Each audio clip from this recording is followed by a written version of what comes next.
Godzilla is roasting King Kong. We ready to roll? I was goddamn born ready. Broadcasting live from the internet, it's Tuesday night, and this is the Panels on Pages podcast. Big boys playing with big toys. This is quality content. The boomers are into it. Yeah, no shit. With your host, Lee Rodriguez. I am a visionary. Like, oh, you have a podcast? I'm like, no, that's not me. That's somebody else. Jason Nyes. Yeah, sure. I'm not getting any vegetables in my diet. I'm just a thick boy. Jose Guzman. Well, they should be here, I think. I told you, shouldn't have fucked the fucking squid. Kelly Harris. Tell him Kelly eats Band-Aids. If there's any gang you want to be with, it's MDK. It's all about fucking hugs. And our good buddy Mahoney. And Mahoney's here. What's up, Mahoney? You know what I was thinking, though, is you're a cracker-ass bitch. This is some unprecedented shit. Like, no one's ever done anything like this before. It's gonna be massive. It's gonna be great. And it's all killer, no filler. My seat's on fire. Your dick's so hot. Like, this could never air today. It's there. It's reliable. You know what you're getting every single time. Man, I'm so glad you found us. You're all terrible people, and I'm glad you're my friend. What's that in the intro? That's really funny. Over 500 episodes, and you'd think they'd have the hang of it by now. Jose's like, are we live? Let's goddamn do it. I'm waiting on you guys. What is going on, everybody? Today is Tuesday. It's July 28th. Still 2020. And this is episode number 522 of the Panels on Pages podcast. I am your host, the Lord Reverend Lee Rodriguez, and joining me tonight, we got Mr. Jason Nyes. Person, woman, man, camera, TV. Jose Guzman. Monk is Scooby-Doo.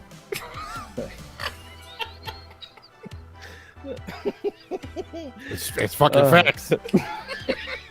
Kelly Harris is here. FedEx said President got a tiny dick. And Mahoney's here. I was thinking, they said that Congress can delay the election. I think we should just do it tomorrow. Like, I'm free tomorrow. Right. Yeah, let's just get this thing done with. Do that shit right now. Send me my ballot yet. I've been thinking a lot about that lately for, various reasons. All of them pretty obvious, I would imagine. Mm-hmm. And this went off again today in the Discord about how it's fucking ridiculous that there's no online voting. Mm-hmm. Like, it's just, there's... Every should be able to do it. Every aspect of voting that you think about and be like, well, why don't they do it this way? The answer is always because they don't want you to vote easily. They don't want everyone to vote. That's exactly the reason for every step of the way. No, absolutely. Like, it's not a big deal here. Like, my polling place is really close by. There's only ever, 3.5 people there. Just go in, I'm in and out. And then you see... Whoa, what's going on with the half person? I mean, it's, I'm not going to say it's not, a diverse area around here. There's a case where there's a half person. It's okay. Just, on a skateboard, just rolling around. I believe you. But then you see videos of, like, Atlanta, in a predominantly black neighborhood. There's one polling place for 120 miles, and they're standing outside in the rain for 4 hours. So I'm like, I wonder why we can't do this online. Yeah. Yep. Okay. They can ask for our bank accounts. That's right. That's the point that Lee made. We could pay our fucking taxes over the internet, but we can't vote. Get out of here. Mm-hmm. Yeah, and, They said, oh, no, money, you owe us? Yeah. No. Yeah. Just give us right now, here's please. the website. What about identity theft? Fine, cool, yeah, but don't make it like, look, we need to give you social security number, a voter ID number, where the fuck that is, and make it be a fucking push notification on your phone or some shit. Like, And you have to submit 3 trivia questions about yourself. Yeah, and you have to click all the boxes that have a crosswalk in it.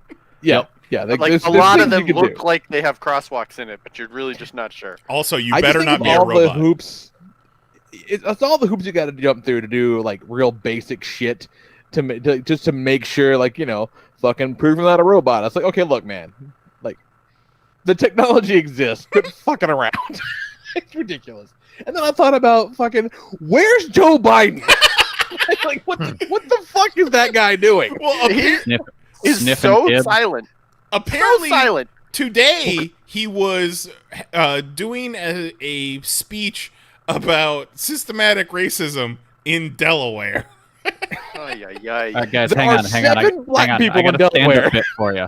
I got a stand-up Okay. bit for you. Okay. Okay. All right, I'm Joe Biden, and my microphone is a child. Oh God. Oh no. You're the future. Oh. It's like, the DNC got in there just long enough to make sure that Bernie wasn't the nominee and then fucked off. Yep. Like, They no- retired the Biden robot. It's like, it doesn't matter. Like, his Biden's whole platform at this point is like, huh? What? I'm not Donald Trump. Pretty much. Well, yeah, That's I it. mean, that's a good strategy because he is kind of Grandpa McFumbles these days. So, like, just lay low and do as little as possible, and just Don't fuck it up. just let The Trump only- do the work the for only- you. The only problem with that is when you're basing your whole campaign on that guy's a fuck up and I'm not a fuck up, and we are in an once in a lifetime global catastrophe. You can't just sit around silently and be like, well, that guy's a fuck up, but I'm not going to provide you any evidence whatsoever about why I'm not a fuck up. Yeah. Because I want to do the bare minimum. But just trust me when I say better than that guy. But I got to go back to my closet. I'll see you guys later. Yeah. I gotta take a nap. Yeah. Like, step up and do something. Like, Oh, hang on, the lead wheel's something. on. Which is what I don't get The is wheel? The wheel is on. with these times going on, we got no hero happening, man. You know, Nobody. you know who the fucking hero is? Our girl AOC. That's the Yeah. hero. Yeah, Amen. she's not fucking around. She's out there doing not. shit. Nothing but There respect for there my was a president. tweet I doing saw shit. the other day that was like, people keep coming for her, and she just keeps embarrassing them. Yeah. Like, why do you come? Like, get out of the line to take your shot at AOC, because she's going to destroy you. She's Yeah, I a was good poster. Like, Yeah. she has strong posting energy. Good and at you cannot Twitter. beat that kind of person in a war. I was real worried when she got in there that they would just chew her up and spit her out, but They nope. tried. They're trying their damnedest. So, maybe 2024? Like, I don't know. We Fucking need nuts, man. like 100 more of her. Yeah. Yeah.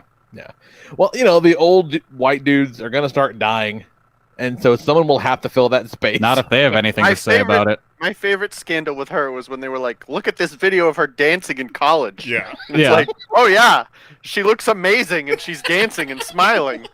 Cancel her immediately. So Pretty much. stupid. We're a political podcast now. Hope everybody's having a good time. We've been a political podcast since election night 2016. We and we're talk like about trying to politics. watch Japanese This is saddest. Spider-Man. Yeah, This is the politics, fucking saddest. food, and TikTok. That's what we are here for. So speaking of, I was on the way back from jiu-jitsu the other day, and I saw this ridiculous, like, pop-up cracker emporium on the side of the road. Yeah. It was like this crazy little tent that had like a whole bunch of like t-shirts and flags and shit, and they're all like real pro-Trump. Trump Like, and they had a lot of stuff 2020, you'd expect. What's that? Trump 2020 all over him, yeah. Yeah, a lot of Trump 2020 stuff. A lot of stuff you'd expect. One of my favorites though was the flag that said Trump 2020. Fuck your feelings. That was a pretty good one. I like that one. And that's a flag, by the way, a flag that says "fuck your feelings" on it. There was Trump 2020, no more bullshit. We got to keep America great. There was a T-shirt that caught my eye. It's like the little Calvin and Hobbes like window decal guy, but it's the president, and he's pissing on the CNN logo because that's cool, I guess. They should have just And- put the Constitution in there. Yeah. And then there's some thin blue line flag and shit like that. And then my absolute favorite one was an American flag, but like with a weird gradient effect, like blending it into the Gadsden "Don't Tread on Me" flag. Ugh. And that broke my brain because that doesn't even make sense. No. Like, if your guy is in charge, right? Like if you're the guy's there and you want that guy to be there, that doesn't make any fucking sense. Like that was a naval flag, like the first Navy flag when they were going to war, with Britain. Like for independence, it's a revolutionary symbol. Like, and say what you will about those Tea Party dickbags, like they at least understood their imagery. Like that made sense for those idiots. But these fucking honkies, and they don't tread on me when it's like, motherfucker, who has ever tread on you? Oh, Lee, Lee, have you not heard? Lee, They're they have to being put on tread masks. Yeah, every day they're getting They have tread to stand on. 6 feet apart at Walgreens. Oh my god. Yeah, fuck your feelings unless you want me to wear a mask. Yeah. Yeah. Some motherfuckers could use a good treading now and again. Yeah. Like, so some people are primed to be tread upon, is all I'm saying. It's fucking outrageous. And also right next to the little pop-up tent, there was a sign, though. Again, fuck your feeling, whatever. But it was just like a white sign and like with just stenciled spray paint on it. It said, "We have mask." We have masks. We have mask. It's like, all right, man. Just the one, because we're not expecting to sell a lot. We have mask. Fucking ridiculous. But at Jiu-Jitsu on Thursday, before I saw that ridiculous nonsense, good train. I'm trying to get back in shape. My cardio is still not the best. We're getting there. It's slow road. I've done shit for months, so I'm not at peak condition by any stretch of the imagination. But we get ready to spar at the end of class, and dude comes up. He's a nice guy. Known him for a while, but he's very small guy. Like I'm bigger and stronger and better at this than him. That's always been the case. But I'm a good training partner. Like we play off well with each other. And he says, "Do you mind if I film this?" And I said, "Really?" He's like, "Why?" And he says, "I'm shooting this for my nephew. He's going through chemotherapy treatments right now. I don't want to show him something kind of inspirational." And I said, "Are you sure this is that lane?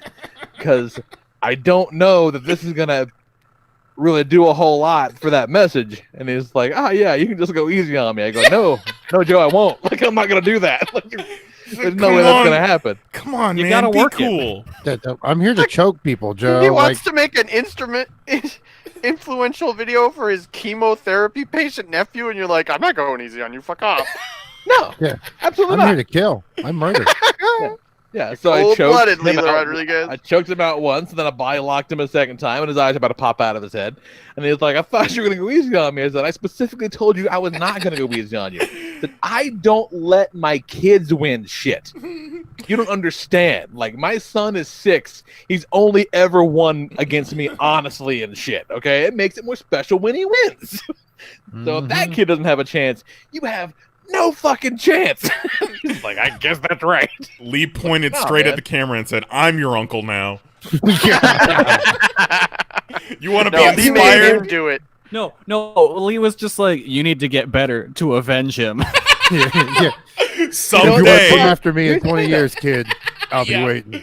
Yeah. He was able to pivot though, because once I left them all fucked up and broken, he was like, "Hey, this is a real get back on the horse moment. I'm gonna come back out there and do this shit again." I'm like, "See, there you go, inspirational video. It worked out okay. Armbar. It worked out in the end." Yeah. Like, hit him in the back of the head with a chair. Elbow dropped him from the top rope. Now go to sleep, or I'll put you to sleep. What else? Super specific shout out. Oh shit. Super specific shout out to my my brother Luke and his lovely wife. Specific shout out. Sorry. Congrats on their first baby. Yeah. That's so exciting. Oh shit!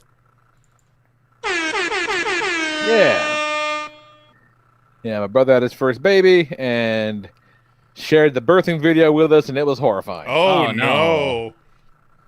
It was over the shoulder, so you couldn't see anything except the baby slide out of a person, which is something Yeah, no one really ever wants to see. I mean, necessarily. there's still noises, and I don't want to. I've seen a birth. Well, You did this to me. Luke, Two of them. No. She was super cool and chill, and it was like a Jamaican bobsled. Just, that baby rocketed out of there. It was like eerily silent to the All point right. where when it happened, And then Nicole they're and I like, were "Oh no, is it not crying?" And the baby just goes, "Pop, pop, pop." Nice. Roll the tape. No. No. All right, time to do commentary. Oh, we got our next movie There night. it goes. But other than that, man, just been fucking playing Persona and got a whole bunch of toys. Got Every me, time I go on PlayStation, it says currently playing Lee Rodriguez Persona. It's all I've been doing. I'm almost done. I think there's less than a month left in the game, so I'm almost done. I think I'm sitting at like 98 hours. You understand? It's all I've been doing. I really want Nicole to just be like, Lee, that damn cat needs to stop telling you to go to bed. She doesn't care about the cat so much, but she is really fucking sick of the music, and I can't say that I blame her. I'm on the That's same the thing. page. I there. like the music, but for such a long game, you hear it a lot. It's like I said, it's a 100+ hour game, and there's like maybe 9 songs in the whole game. Yeah. Mainly just like the same 5. And every And five minutes, you're For a long time. Yeah. You know, a long time. They're good songs, but none of them are meant to be listened to for 20+ hours a piece. But, you know, got me a whole bunch of sweet toys. Got me an OG Series 1 Spawn figure for like $17 on the eBay. Very excited about that. Got some Marvel Legends and Psycho Green Hasbro Pulse Power Ranger figure, which is going for like $80 on eBay right now. So next time that shit happens, I'm buying 2 of them. And I finished myself a Gundam model. Finished that 007 sword. He's got lots of big crazy weapons on him. He's a lot of fun. And Lee, guess makes what? her- What else? What? I finished a model. Shut up, car. No one wants to hear your bullshit outside. Fuck. Yikes. I just figured that was Jose's fan. I was about to throw you too, and the fucking car ruined it. Yeah. Son of a I made a bitch. model too. Your model is way fucking cooler than the one that I did. Holy Yours shit! is cool too. But man, so what the hell is this model? Give it up, because I So that is the Shinmusha Gundam Sengoku Lord variant? No, Sengoku Lord is the New Japan show I just watched. It's Sengoku it's all samurai shit. So it's like based on a design from one of those like Dynasty Warriors games, but you're a Gundam. okay. And it's just like a crazy samurai Gundam. And so there's 2 versions. The head and a lot of the marking, like it's just the OG RX-78, Yeah. but a samurai. Yeah. Yeah, Nice There it is showing the picture right now. He's got crazy samurai garb and he's got crazy samurai weapons because I went with the deluxe version that includes shiny parts instead of just like gold-colored plastic. It's like shiny gold-colored plastic and a whole bunch of weapons and a crazy base. It's pretty badass. It's very Yeah. cool. It fucking rules. Yeah, that diorama is beautiful. Yeah, that thing's rad. And he's got a fucking blunderbuss. It sure does. Yeah, And a couple of swords and like a what is that? Like a halberd? That thing's called. Yeah. That's what it's called. Yeah. And there's a sword on a stick. It's fucking nuts. Yeah. Like, I stopped keeping track of how long it took me to make. I'd wager somewhere around 12 hours. That's a lot for one of those. That's nuts. Maybe. It's very cool no, though. It's it great. couldn't have been that much. Because I worked on it, because I bought it specifically because I took a 4-day weekend. So I Look at you, ballin'. bought it. I know, I bought it specifically so I'd have time to finish it over the weekend. So it probably took closer to like 9-10 hours, I think. Well, But that was like my first it's Master gorgeous. Grade Gundam. Yeah. it's absolutely gorgeous. Yeah, no, I'm super happy with it. I think with the next Master Grade I'm gonna try and do is I don't know when I'll get it, but I think I want to buy the model version of the full life-size Gundam I saw in Japan, and then just put like print out or go to Kinko's and get a nice version of the picture I took of it and put it right by it. There you go. Nice. That'd be cool. That's a good idea. Yeah, that would be a cool display, I think. Really Yeah, cool. so I'm very happy with how that turned out. And Lee, yours looks really cool too. Why, thank you, Kelly. I appreciate it. He doesn't have a cool fancy background, but I did buy an action base for him. Yeah. Yeah, the 007 sword named as such because he has, you guessed it, 7 swords. Hell yeah. Had to build them all. It was pretty cool. Very, very nice. What else have you been Models doing, are Kelly? cool. They really are. I got a bunch more, man. I got a whole bunch of Kamen Riders to build because that blue fin sale. Yep. And the Optimus Prime that Nice got me for my birthday like forever ago finally showed up. So I got a lot of shit to build. Yeah, I've got so far. Let's see. I've got Trunks and Cell to build, and then at work I have sitting waiting for me in a little cubby. I put away stuff in. I've got a Kuga model for Kamen Rider. Ooh, And- Kuga? Yeah. Fucking love cougars. Yeah. Not a Kuga. Some of that John Kuga Mellencamp. And then I have one setting to the side of the. Remember in Dragon Ball when Vegeta and them first showed up in those like circular pod things? I sure don't. I do. I got you, Kelly. I was gonna say this is a Lee question. And so yeah, there's one of those. I'm That's pretty really cool. excited. Yeah, because Did now the Vegeta go in there, or is it just the pod? no Vegeta goes in there. There's like a sitting awesome. Vegeta to put in there, That's and the Trunks can go with the time machine. Shaba That I say bought. Shaba. That's pretty cool. Sometimes I think they just make this shit up.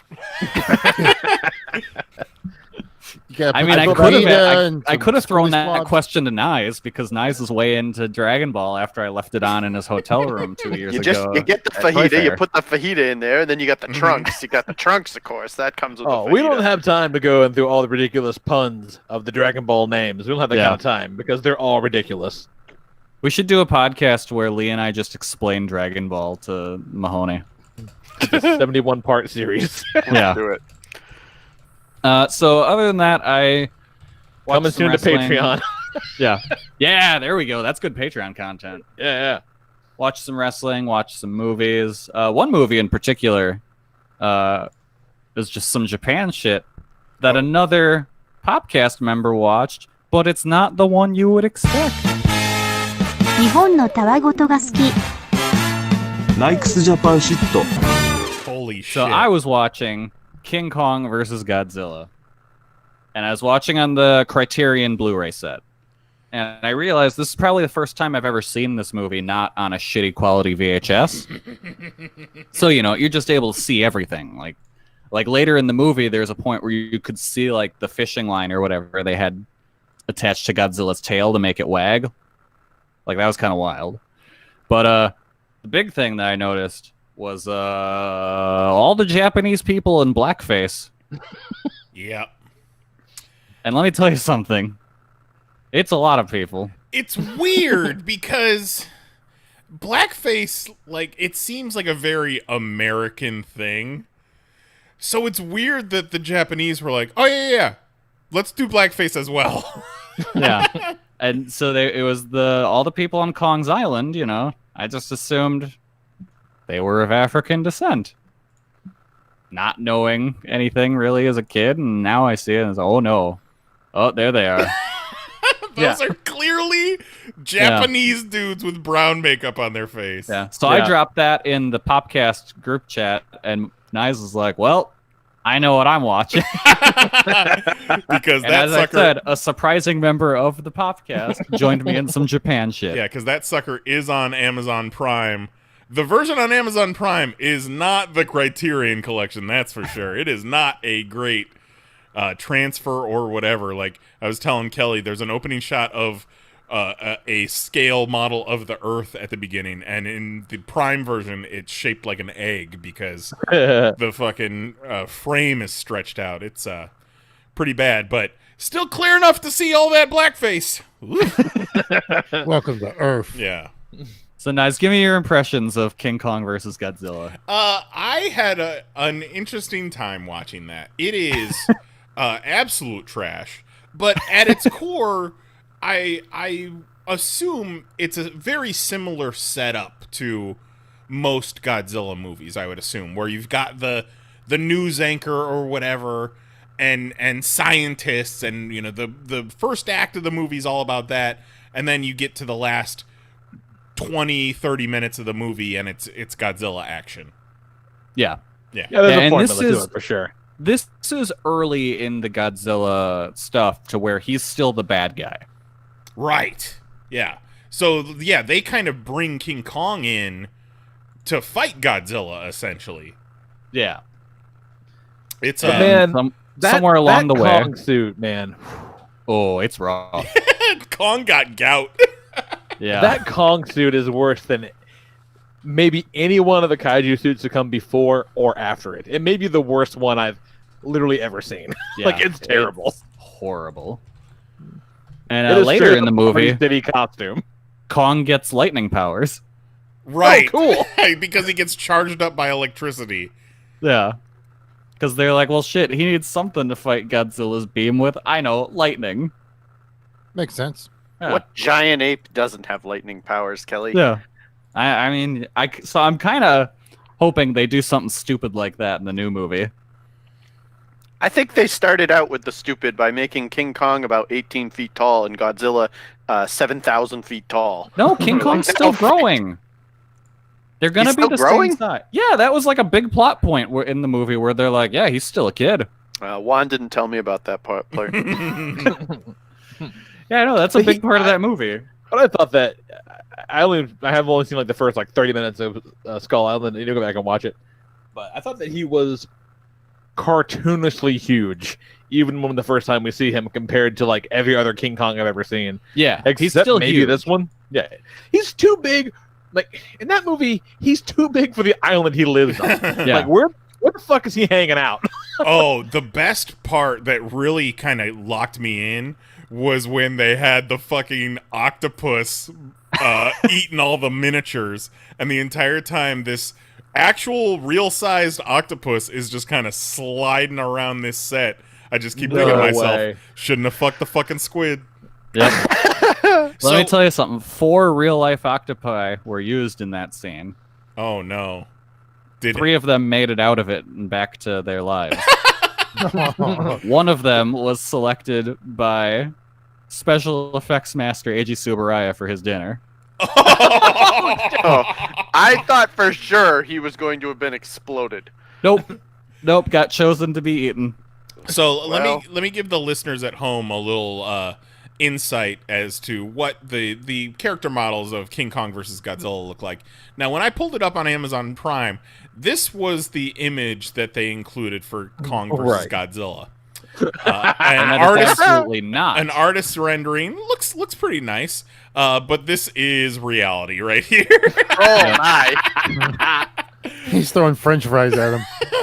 Oh, they have Looks like a a whole meatball. scene where they just chuck rocks at each other. Yeah, Kong loves throwing rocks at him. Like, that's his favorite thing in that movie. He just loves chucking rocks at Godzilla. And then Godzilla just gets all pissed, like, dude, what are you doing?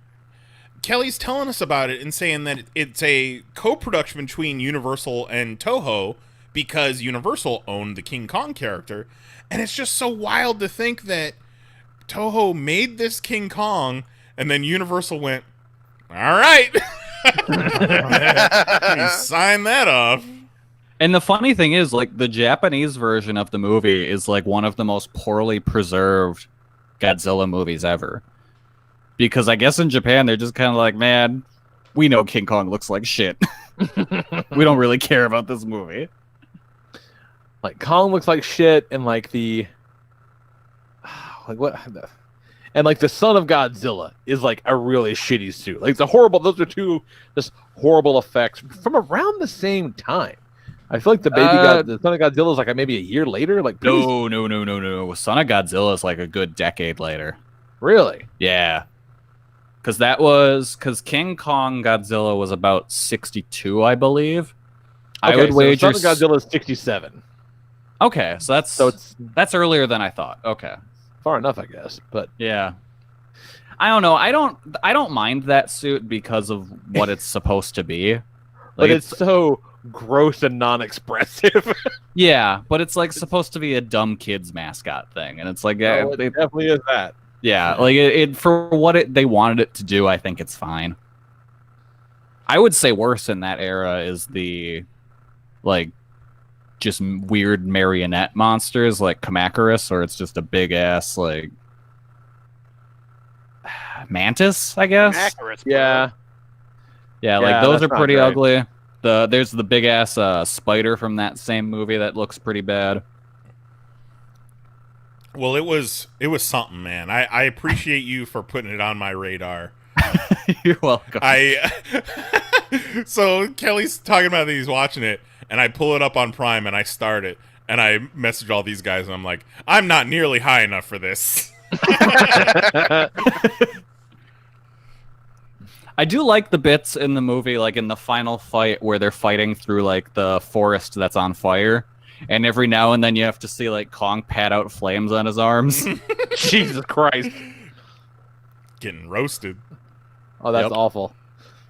Some Body slammed on some fucking- stuntman just sweating his balls off, trying not to get caught on fire. Yeah, I asked Kelly if there was ever an incident where like Japanese pro wrestlers were in the kaiju suits in those old monster movies, because fucking King Kong threw an arm drag at one point, or hip toss. Yeah, like I guess the two suit actors for that movie did model a lot of their fighting on like wrestlers of the time. Can you imagine So it's trying to really roll sumo through- based. Imagine trying to roll through a hip toss in a giant dinosaur suit with a 6-foot long tail. Yeah, Like I Jesus. said. Yeah, Kong judo throws Godzilla at one point. Yeah. Like it's Ridiculous. nuts. Flippy for real. Yeah, and then the best part of the whole movie is when they destroy the Osaka castle. It's just this huge, big ass building, and they're just fighting each other around it for some reason. Mhm. And it looks so cool seeing that whole thing get destroyed. Oh, those Like, adorable little tanks. Just the, Oh, they're so cute. there's the cutest little tanks. What else you got going on, Nice? Oh shit! Well, my week has been filled with toy hunting fails. So let me take you through my week. This started Thursday. NECA was doing their on sales of all their San Diego exclusives. On their site, they had that the Lightning City Predator from Predator 2, but then you could also get the musical mutagen tour if you were international on their site. So they put all those up at 1:00. I really wanted that City Predator, so I put it in my cart. I had it in my cart. I went to check out. $22 to ship a single $35 action figure, which would have made it a total of $57. And at that point, I put my hands up and I said, "I'm backing away. I don't want it that much." Because also, they jacked the price up $5 from what it's supposed to be in stores anyhow. It's supposed to be $30 in stores. So I'm supposed to pay an extra $27? And I just didn't get why $22 shipping. You can get another figure for that. Yeah. It's outrageous. Exactly. Yeah, I keep poking at them on Twitter. NECA's gonna end up blocking me on Twitter. I have a feeling. I'm trying to be professional about it, but I keep poking at them like it's just outrageous, man. Because like, even if it was FedEx, because FedEx sucks, as we all know. You know, I was looking back. I thought I was right. I had to look back through my records, and turns out I was right. And Bluefin to ship me 3 models from Anaheim, California to Tennessee. They charged me $7. That original Turtles 4-pack, and then I also got the Street Diorama that same year, cost me $16 to ship. What the fuck? Last year, the Capture of Splinter set, and then my Grayscale Pennywise, $11 to ship total. But somehow, this single Predator figure was $22, and I can't get an answer out of them as to why. You bought the battle damage shipping. Right. some fucking reply guy was like, Have you ever ordered with NECA before? And I fucking brought the receipts on him so hard. I fucking went into my emails and got all kinds of screenshots for his ass. It doesn't But make any also- sense. It just shows a general lack of understanding of the terrain. Yeah. Right? Like, I'm not going to pay you $22 for shipping. So shipping is going to cost you $22. Then you need to charge me $15 and put the $7 somewhere else. Because I'm not going to pay you $22 for shipping. It's either an error in their shipping calculations, or they're just trying to gouge as much as that They sold out, so it worked. Whatever the hell it was, it worked. Yeah, there were enough paid. people that saw, because it wasn't $22 across the board for everybody, but it wasn't cheap for anyone. Yeah. So they've got some kind of weird system that cheats people on their shipping, and if you call them on it, they'll refund you. Mm-hmm. Like, no questions asked. I work at a comic shop. We get NECA shit. This has happened to us before, and we've said, hey, why are you charging us $10 a figure for shipping? Well, speaking of customers, sorry, it was just an error. And it's like, well, this error keeps happening. Because of But all I think the you're problems, just hoping we don't notice. Yeah, because of all the problems they've had recently with, Target and Walmart and bots and all that, they really upped the security on their NECA store site so much that legit orders were getting canceled.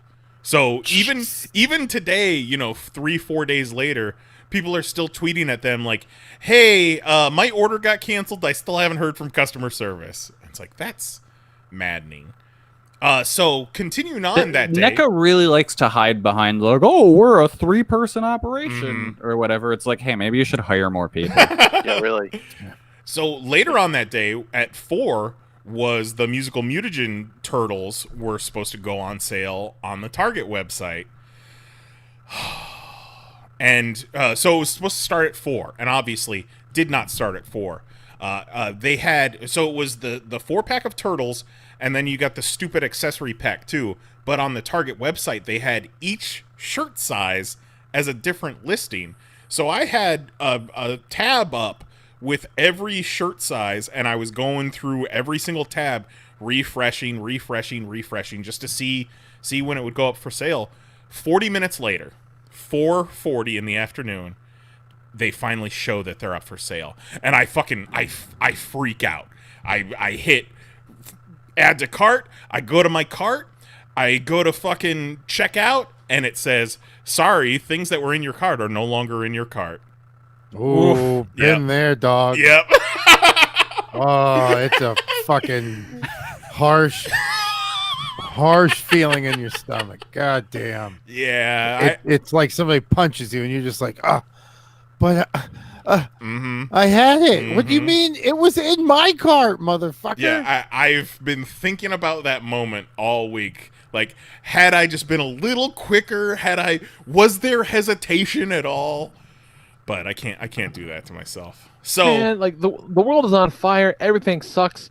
All we have is useless spending on shit we don't need. Yeah. Let us have it. Yeah. Let us have it. oh, it's so frustrating. So, not only were they doing these exclusives online, but they say that they're supposed to be in stores too. Like the Predator's supposed to be in Walmart. The Musical Mutagen Tour is supposed to be in Target. I'm still looking for the KC Foot Soldier animated 2-pack. Still looking for Metalhead. So, even though Florida COVID cases are spiking every fucking day, guess who's going out to Walmart and Target every day to check the toy section? So, because you ain't no bitch. yeah, so Sunday I go out. Saturday or Sunday I go out, and nothing at Target. I go to Walmart, and I follow the Major Wrestling Figure podcast on Twitter and on YouTube. I don't really collect wrestling figures, but I like those guys. I like their stuff. And they posted on Twitter because, Walmart across the board with toys has distribution problems. Like, the shelves are not stocked, and they suck. So they put out a tweet that was like, hey, take a picture of the wrestling section at your Walmart and add us and tag it Major Walmart, and we could see the kind of distribution problems that were happening at Walmart. But this Walmart here was pretty well stocked as far as WWE figures go. So I was getting ats like, hey, yo, let me get those. You pick those up for me? So, to try and build up some karma, not only to build karma, but to possibly get more eyeballs out there looking for turtles for me, this dude hits me up on Twitter, and he's like, hey, I need... he was looking for those WWE Eternia figures, which are the WWE Masters of the Universe mashups, which are really fucking cool. But, some of them are very, very cool. I can't collect those. I mean, they're so silly. But I told him, I was like, man, I will fucking go back there. I'll get you what you need. I will send them to you. You know, you pay me cost plus shipping, and then just, you know, pay it forward. Keep an eye out for these turtles for me, whatever. So I go hit up the Target. I grab him, the Triple H, Sting, and Roman Reigns in the WWE Eternia line. I'm walking up to the counter, and I go to the 20 items or less where they sell the cigarettes and stuff like that, and there's a little old lady working there. I'm like, oh, fuck. So I put my 3 wrestling He-Man figures on the conveyor belt, and they start moving towards her, and I just got my head down, I got my mask on. She looks at him, she goes, oh, someone's a collector. Like, I felt it coming a mile away. And first of all, these aren't for me. Second of all, I'm not going to tell you that. I'm not getting into it. But, like, why do you have to... No, it's for a friend. It's for a friend. No, I'm buying these for a man on Twitter. No, they're for a stranger, I promise. Right. Yeah. But, like, why... I'm just trying to do good. Why, more than anything, do, like, Walmart clerks feel the need to condescend at grown men buying toys? I think we know why. I know why, but I still don't like it. All day long, they're treated like shit.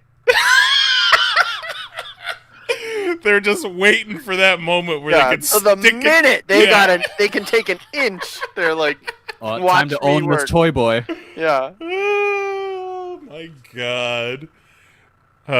So that was fun. I bet you got a little baby face under that beard. So just send the guy his toys, or did he just walk away from the counter and leave him there? No, that's what I thought you were going to say. It was like 20 items or less, and I had 23. Sorry, wrestling figures. No, I got the dude his toys, fucking packed them up yesterday, printed a shipping slip. He already paid me by PayPal. The shit's already out in the mail. And You know what? You know how much it cost me to ship 3 figures? How much, Nice? $9. Yeah, right. Each, right? No, $9 each. No. For all 3. No, What? not each. Yeah. No, that's not possible. No. Remember when fucking GameStop hit me up? Yes, they I sent do. all the turtles in one box and hit me with shipping for each. Yes. Yes. I do. That's probably because NECA hit them with the each, and they're like, well, we got to recoup our costs on this. What a bunch of fucks. But in good news, even though all this shit has been going so bad with NECA lately, they announced today that they're putting Toka and Razar up for pre-order starting Friday, and you got a whole week to be able to pre-order those suckers. 5 guys are no- going to get them, and they're going to love them. There's no way. A whole week of pre-order, huh? A whole week, which If I that assume, theory you threw out, if that's correct, that'd be cool. which I assume means I don't think it can be because, you know, you look at a Kickstarter thing, like the Spawn Kickstarter is a good example, right? Like, you know, the people that bought those get them, and they may have like a small overrun, but that's like made to order, right? The lead time on that, it was like, what, 5 months? Something like that? Like, the week of pre-orders that they're going to do for this thing starting next week for delivery in November? No fucking way. Like, there's no way they're all going to get filled. Well, no you know, way. I'm not gonna wait. You know, I'm gonna be there Friday morning when that shit opens. I'm not gonna fucking twiddle my thumbs. Next Friday? No, this Friday. And it's There's a this Friday? This Friday pre-order start, and it's supposed to be Nothing quite like going to a place to order something and seeing a pre-order sold out. Like, what do you mean you pre-sold out? Right. Also, you make them. Yeah. Fucking nuts. So yeah, they're supposed to It'd be be cool. $70 for the 2-pack, and then like if they want to charge me $22 shipping for Toka and Razar, that's fine. Make it an even 100. Why not? Just so I don't have to pay some dickhead on eBay that. No, watch the shipping's going to be $5. You've qualified for free shipping. And it's just this. It's like this huge, enormous box that they come in. And then most once of you it's get the just box, they'll be packing like, "Oh wait, peanuts. we undercharged you for shipping. You owe us $11 more." Whatever, man. And also, You PayPal look, that over? Sure. for everybody listening, look, we know how ridiculous this sounds. Yeah. like we're aware of how fucking dumb this is. I've spent the better part of a week looking for a dumb figure on eBay myself. I understand it's fucking stupid. Yeah, But, I've been pleasure. hitting the stores so often. I've been looking for that Black Lives Matter Ranger for Lee all week too. Because that's a Target thing too. That you can only get at Target, and you can't get it at the website, and you can't get anywhere else, and blah blah blah blah blah. But then today, this evening on Twitter, NECA retweeted someone who's like, "Oh man, fucking Musical Mutagen Tour Turtles showing up in Orlando." I'm like, motherfucker. I posted a screenshot to our Toy Fair group, and all the dudes were like, "You better go." So I fucking jumped in the shower, inhaled my dinner, and hit up Target, and alas, nothing. But tomorrow, I got my alarm set for 6:30 a.m. All the Targets in the area open at 8. I have a map of 7 Targets in the Central Florida area. Oh my god. We'll see if I hard. We'll see if I can get home by noon when we're supposed to get an IKEA order. And we'll see if I come home with a single fucking turtle out of all that. If you I come hope- across a lightning predator, after you get one for yourself and one for Jose, if you find a third one, grab it for me. Well, no. I don't want the lightning predator. The lightning predator is all you. I want the battle damage. Yeah, he wants the one with the missing arm. Oh, okay. Yeah. Oh, yeah. okay. I want the predator too. And see, Electric at this Boogaloo. point, with the Predator, it's like, I mean, if I see Wait, it, I isn't see the lightning it. predator the Predator 2 one? Yeah, They're both Predator They're 2 both ones. Predator Yeah, 2. yeah. They're both predator too, but I want the battle damage. But this Okay. week they announced a battle damaged one that's missing an arm, and it doesn't have the I lightning. see. or anything. Okay. yeah, the lightning one's cool. The lightning one's cool, but the battle damage, I think I would Yeah. enjoy more. Yeah, and after watching Predator 2, yeah, I kind of just want a Predator to be on the wall somewhere hunting my Ninja Turtles. Yeah. Yeah.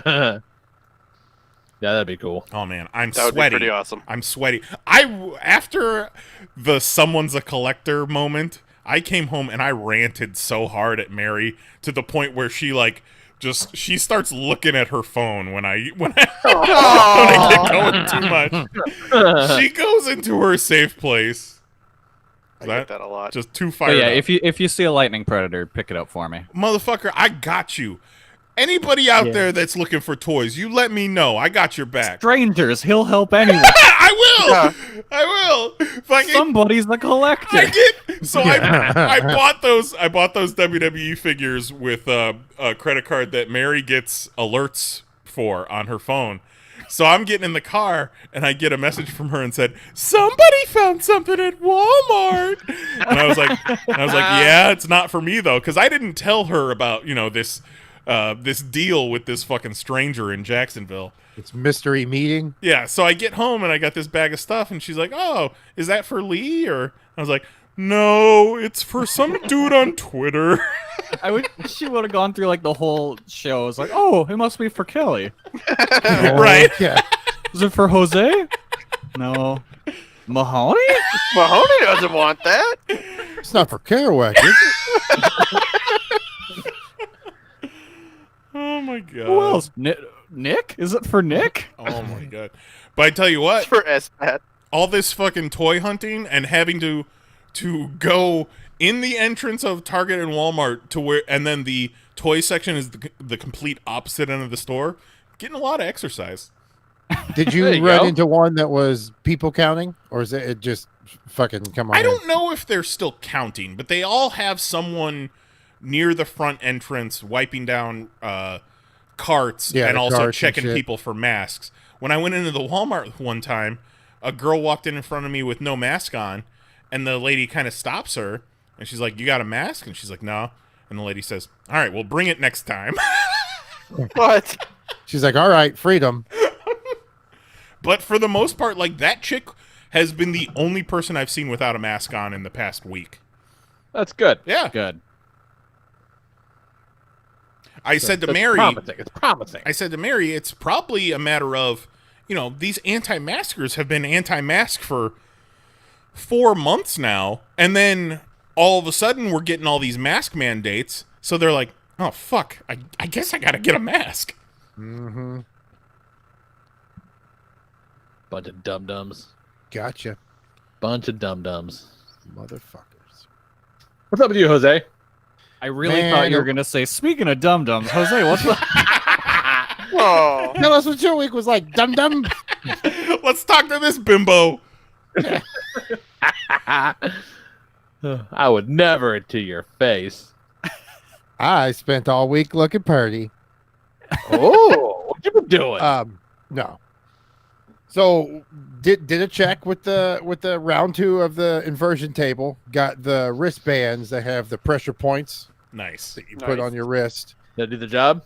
and had the lady help me get up to where it was, one quick, not quick, but one fluid motion up to where there was no rocking back and forth.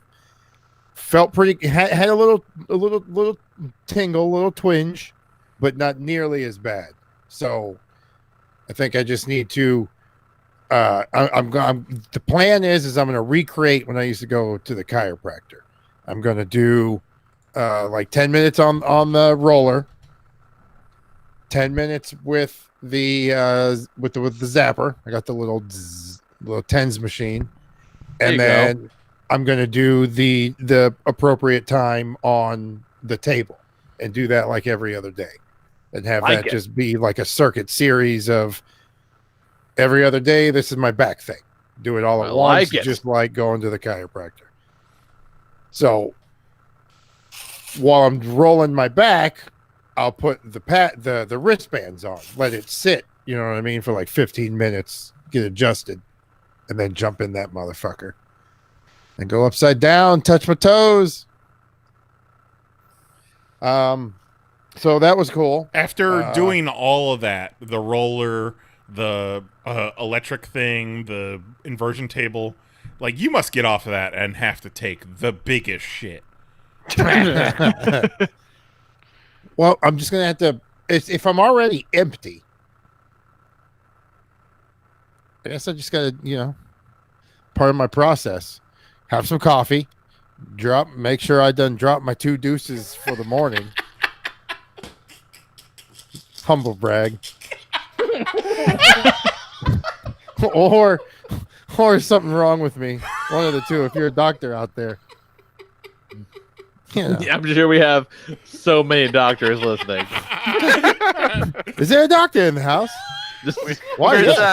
Where's Viette's wife? We need her to weigh in. That's your girlfriend. So playing us in waiting rooms all over the place. That's the good news. There's 2 sides of every coin. Bad news.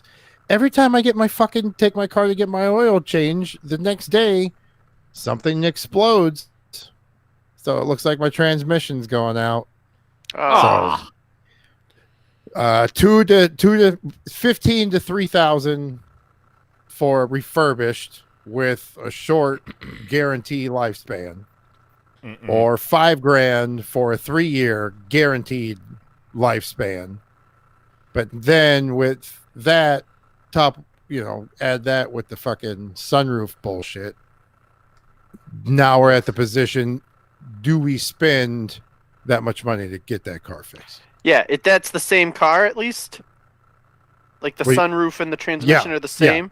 It'd be even worse if the transmission went on the other one. Right. Yeah. No, well, that one's new, so that one we should, in theory, have no problems with in the next 5 years.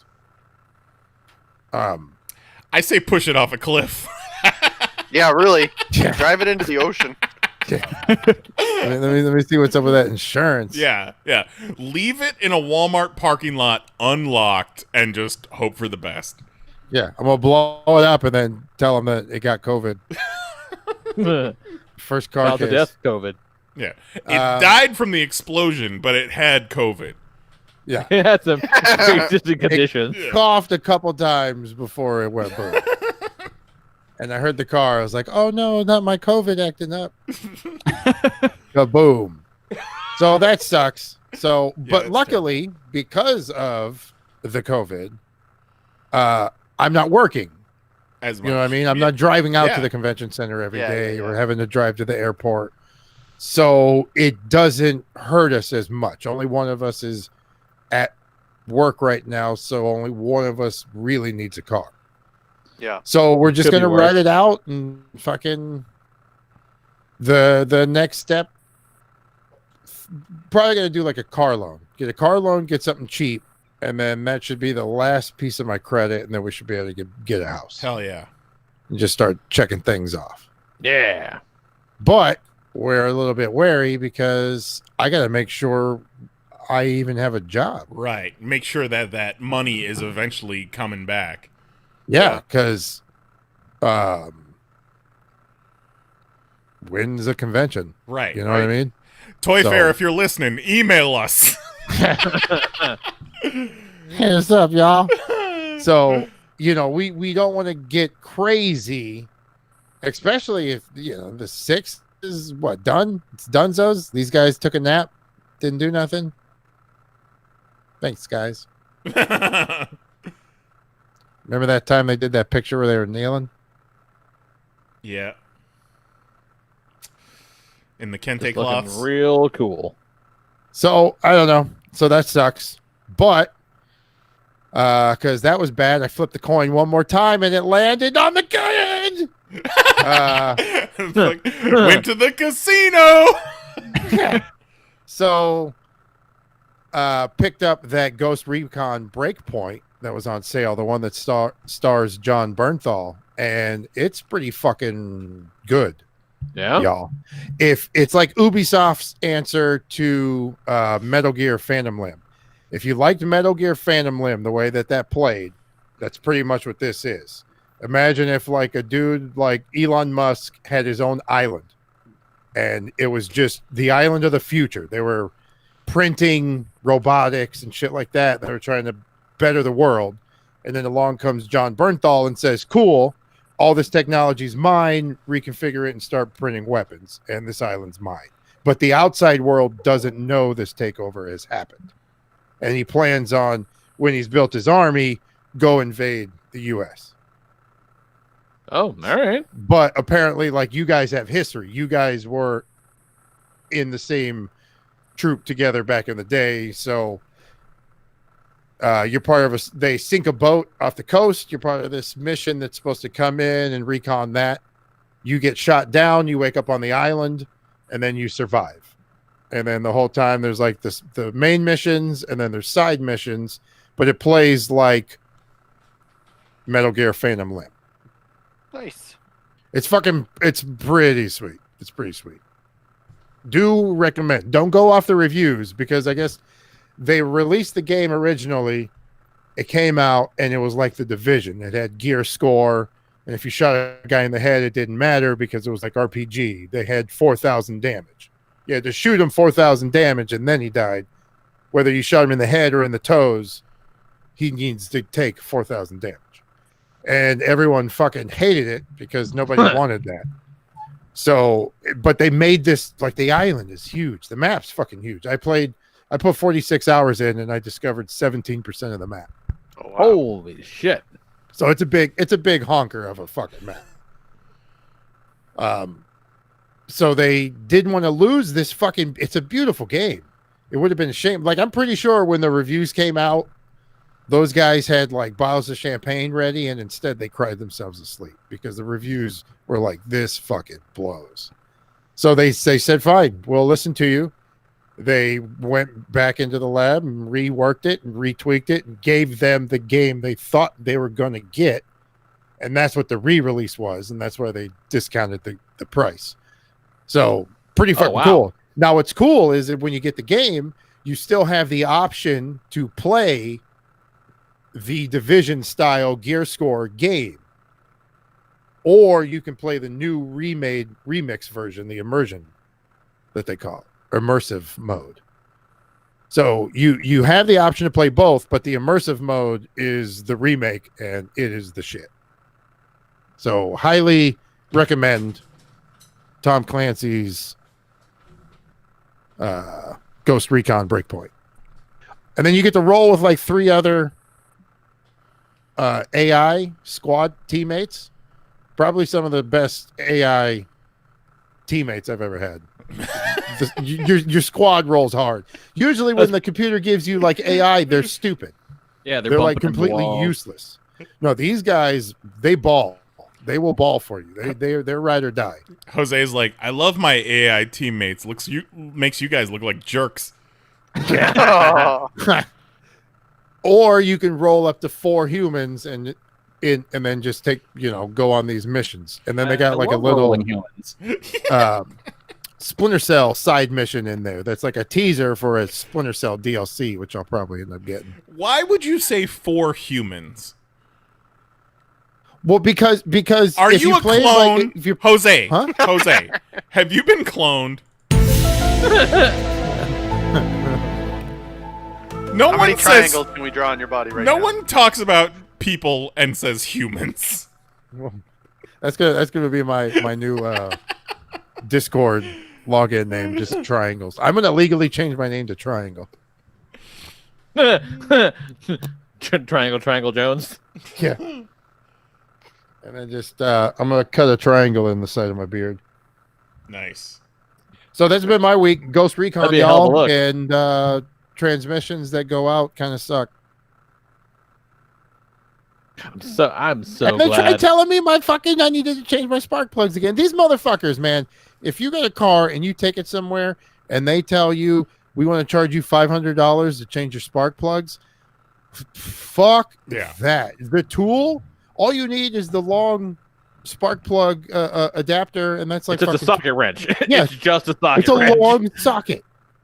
You get one of those and you fucking do them yourself, because they look at the mileage on the car, and if it's close to 100,000, 200,000, they just throw it out there, because every 100,000 you're supposed to do it. But they don't look to see if they're brand new. They just look at the odometer and was like, okay, cool, $500 for spark plugs because you need that done. They It's like, also no, look at the motherfucker. fact that you have a store credit card with them too. That as well. It's like, nah, I got that. I got my own spark plugs. There's certain things. I am 4 for like 7 of taking my car somewhere for an oil change, and they fuck it up. That sucks so much. You know what And you then- should like? I know you do all these things by yourself. Might be time to start doing your own oil changes.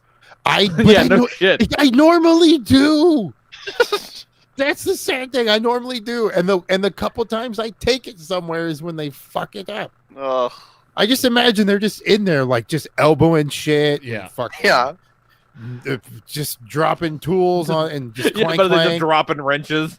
Yeah, somehow somehow there's extra screws, and the job they didn't need to take out screws. Like, I don't know what the fuck. Yeah. My They're like, second- watch. My second car, I got an oil change and they didn't put the cap back on, and it just completely drained of oil. Oh my god. Holy shit. Yeah, and that's not good. Yeah, it I'm was no a mechanic, fucking. but I'm pretty sure that's not good. It was a fucking giant paperweight after that. Oh. Yeah. So cars, y'all, that's cool. My And car has fuck been a big sunroof. giant pain in my ass. Really? The when- Mazda? When the pandemic started, my car alarm just started going off. Like, it'd be in the driveway and it would just start going off. And so eventually I just left it unlocked because, like, there's nothing in my car. And I was like, have at it. Like, every so often you get news reports and, like, Facebook posts of people being like, gotta lock your cars because there's random teenagers going through the neighborhood, opening the doors.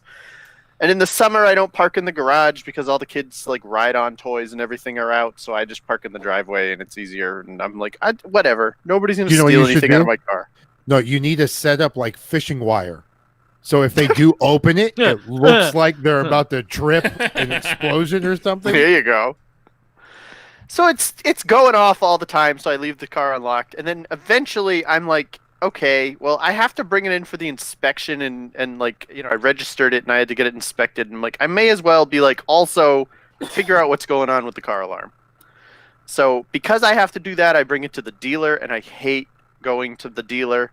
Every single time I go to the dealer, it's a giant pain in my ass. They fuck something up. It's always a Trying nightmare. to buy your car. I'm But they're the always ones that fighting are the with best. them. The ones that they're the most qualified. Yeah. Oh, absolutely. Oh, Yeah. that's part of this story. Yeah.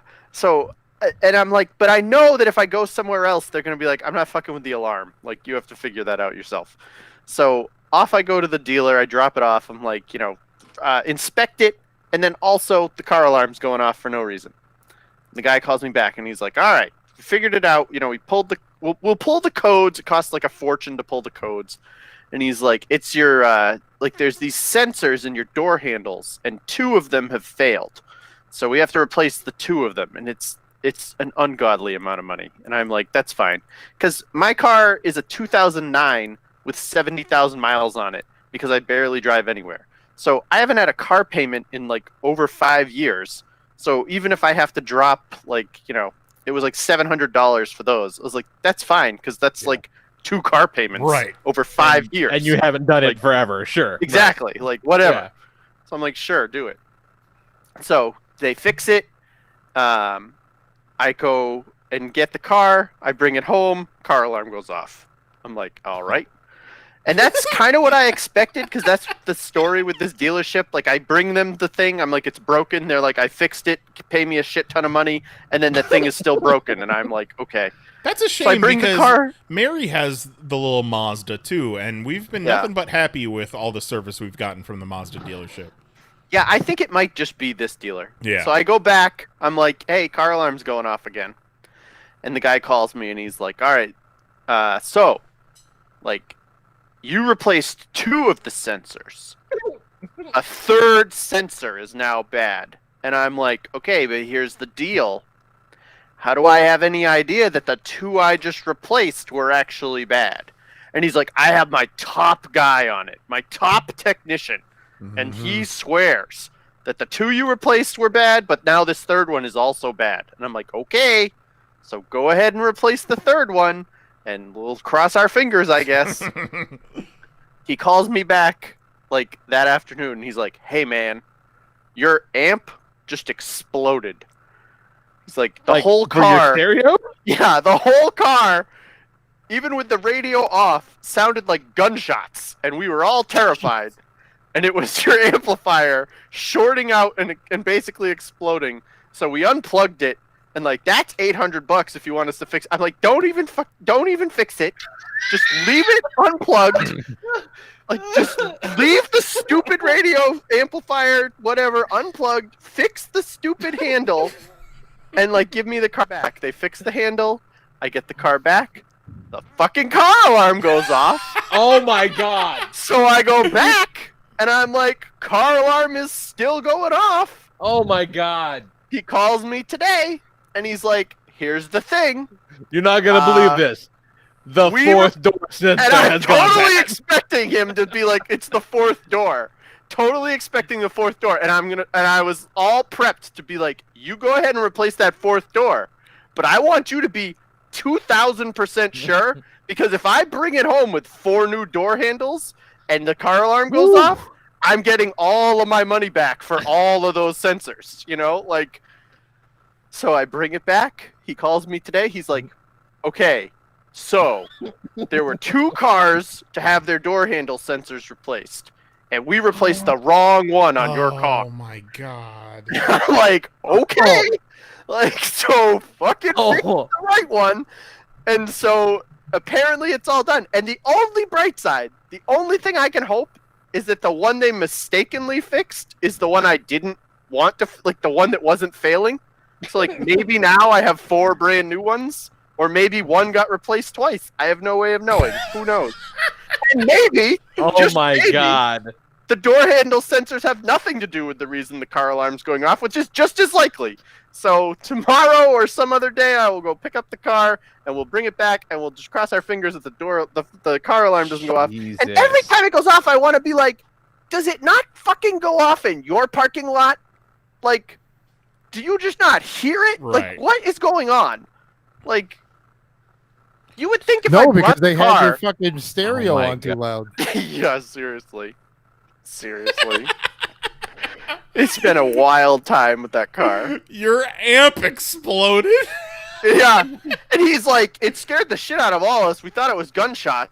He was telling me the whole story, and I just go, well, no offense, but better you than me. So sorry it happened to you, but I'd rather it happen to you than happen to me while I'm driving it or something. Yeah, Mr. Mahoney, bad news. We went to try and fix the problem with your car alarm, but it seems that your entire car has been filled up with water to the ceiling.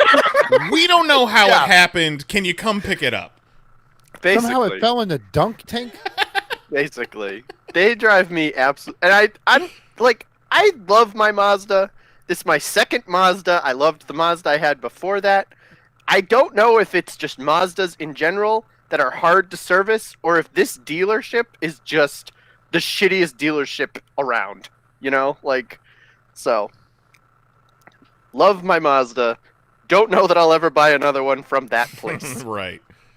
Oh my god, that's amazing. It's been wild. And I just know I'm going to get the stupid car back here, and the car alarm's going to go off. It's definitely gonna go off. Be like, It's not going to go off. Crush my key fob in my hand. It's not going to go off until you sit down inside. yeah. Oh, yeah. You guys somehow managed to blow up my amp. Can you somehow manage to cut the wires on the fucking alarm? I know! At one point, my dad was like, I mean, you probably should have just had him turn the alarm off. And I'm like, can you do that? I should have done that! What the fuck do I care about the alarm? But all I want, like I said, this is a 2009, not even 75,000 miles on it. 70, yeah. Like, I just want it to last me until Katie is 10.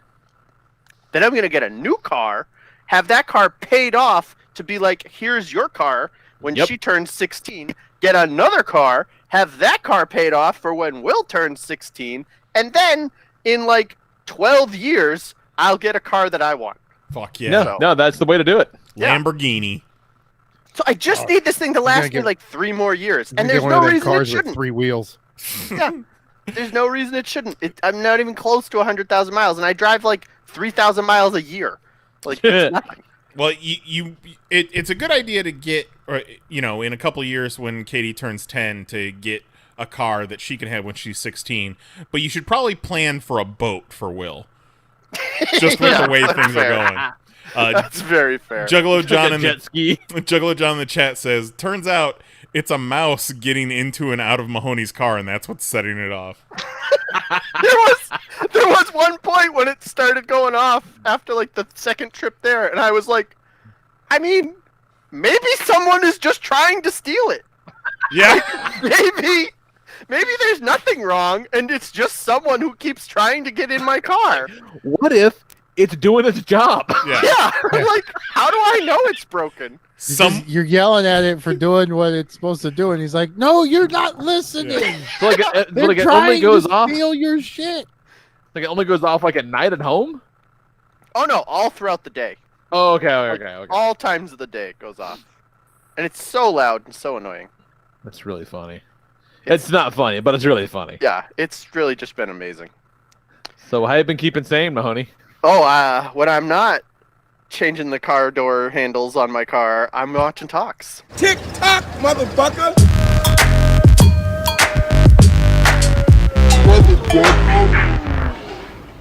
I don't believe that sentence because I believe that even while you're changing that, you were watching talks. That's fair. That is fair. Immediately following any call with the dealership, I am immediately watching talks to try to cheer myself up. I'm so pissed off. I'm so pissed. Oh, now I'm better. Not better again. Exactly. Then I turn it on and I see this girl who is just trying to make her way, just living her life in the pandemic. What's up, TikTok? Happy 100th day of quarantine. I'm depressed, wearing lingerie, and now I'm shooting a bow. Hope everyone's doing well. Okay. Yeah. That's how she's coping. This is content I can get behind. Right? She reminds me. I thought series of statements. I thought she was Poop Blog Girl at first. She kind of looks like her, but she's not. Yeah. That would have been great. Had she, bullseye that thing, it would have been awesome, but I think she missed completely. Oh, no, I heard the thud. Yeah, she hit it. Yeah. I mean, she hit something. Play it again. Let's see what Yeah, she play hit. it back. What's up, TikTok? Happy 100th day of quarantine. I'm depressed, wearing lingerie, and now I'm shooting a bow. Hope everyone's doing well. Yeah, I she don't know, didn't. maybe she hit it. No, I think she hit the shit out of it. maybe I she don't know did. if Yeah. it was a bullseye, I but I think think she she hit hit the shit out of it. Yeah, I don't know if it hit the target, but it hit like the white area outside of the actual circle. I mean, she hit it better than I would have, Yeah. for sure. Oh yeah, yeah. Mine would have probably gone directly into my car.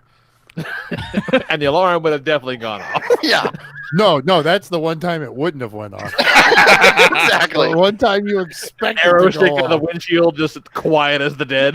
The arrow severs the alarm cord, and now the alarm will never go off again. Perfect. That's fucking outstanding.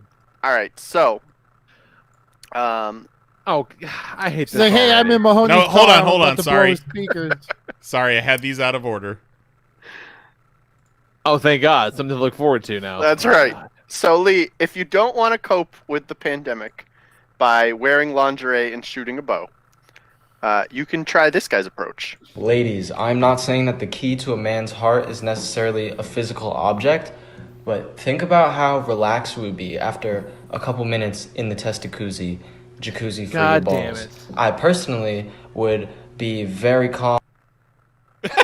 Just a jacuzzi for your balls. With very detailed instructions. Yeah, that's a new Wizard product, I think. Yeah. Very detailed instructions on how to crouch just right to dip your balls in this jacuzzi. You know what they also call a jacuzzi for your balls? A jacuzzi. That's true. I thought you were going to say Juan's mom. Oh! Accurate. All right, Lee. Now Oh, it's time to rate cats in Renaissance I don't like paintings this. as sound effects. I don't like this Hey, at we all. got the accent challenge. Shot with me today. From us 10. Bing. Alright, number 1, we got Beanie. There's Beaning. Number 2, we got Heat. Number 3, we got It. Number 4, we got Beat. Number Look at 5, we got And number 6, we got Cheat. Look at Chi. Oh, God damn it. I fucking love Chi the best. They're so good. They're so good. Those cats are ridiculous, but every one of them fits those names perfectly. It's something that you like. You're halfway to an art degree now, so I feel like I have like an art degree. I feel like you didn't enjoy literally have any of an art those. degree. I feel like you didn't enjoy any of those, but I know. I did, however, recognize 2 of those cats from my art history class. Ooh, there you go. There you go. Which ones? In your book were they called Eep? Yeah, for sure. Like Oolong. All right, you're gonna love this one, Lee. The girl at the fridge Yep. gets herself a cheese stick. Like a She string smokes cheese. it like a cigar.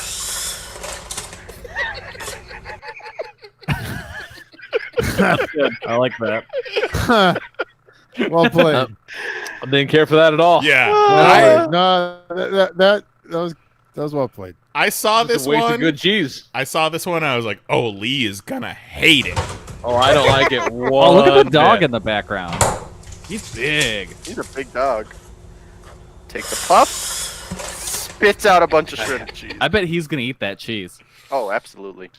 Oh boy, that's just making So- a mess. It's No, waste of Lee, the good dog cheese. gets Lee. The Yeah, dog no gets the cheese. Yeah. That's Plus, Look she at him had back it in there. her mouth all that time, so she like sucked out all the flavor. You know? Does her dog have a TikTok? You just made it worse. Yeah.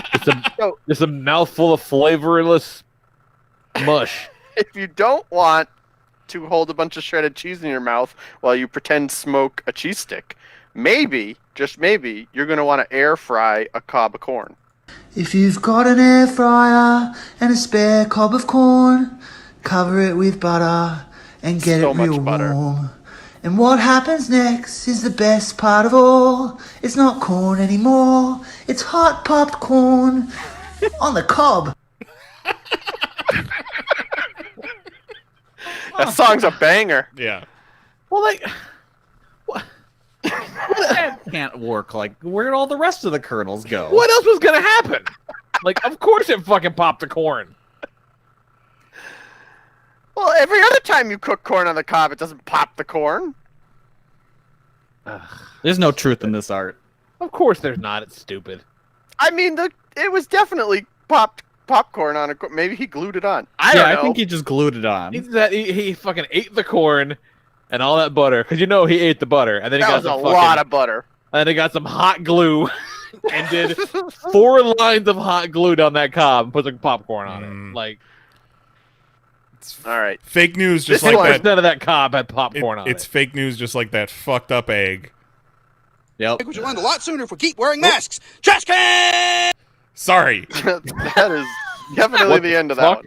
All right, so this one I love, and I love this one even more, because I feel like at least some of our listeners will have been to this mall.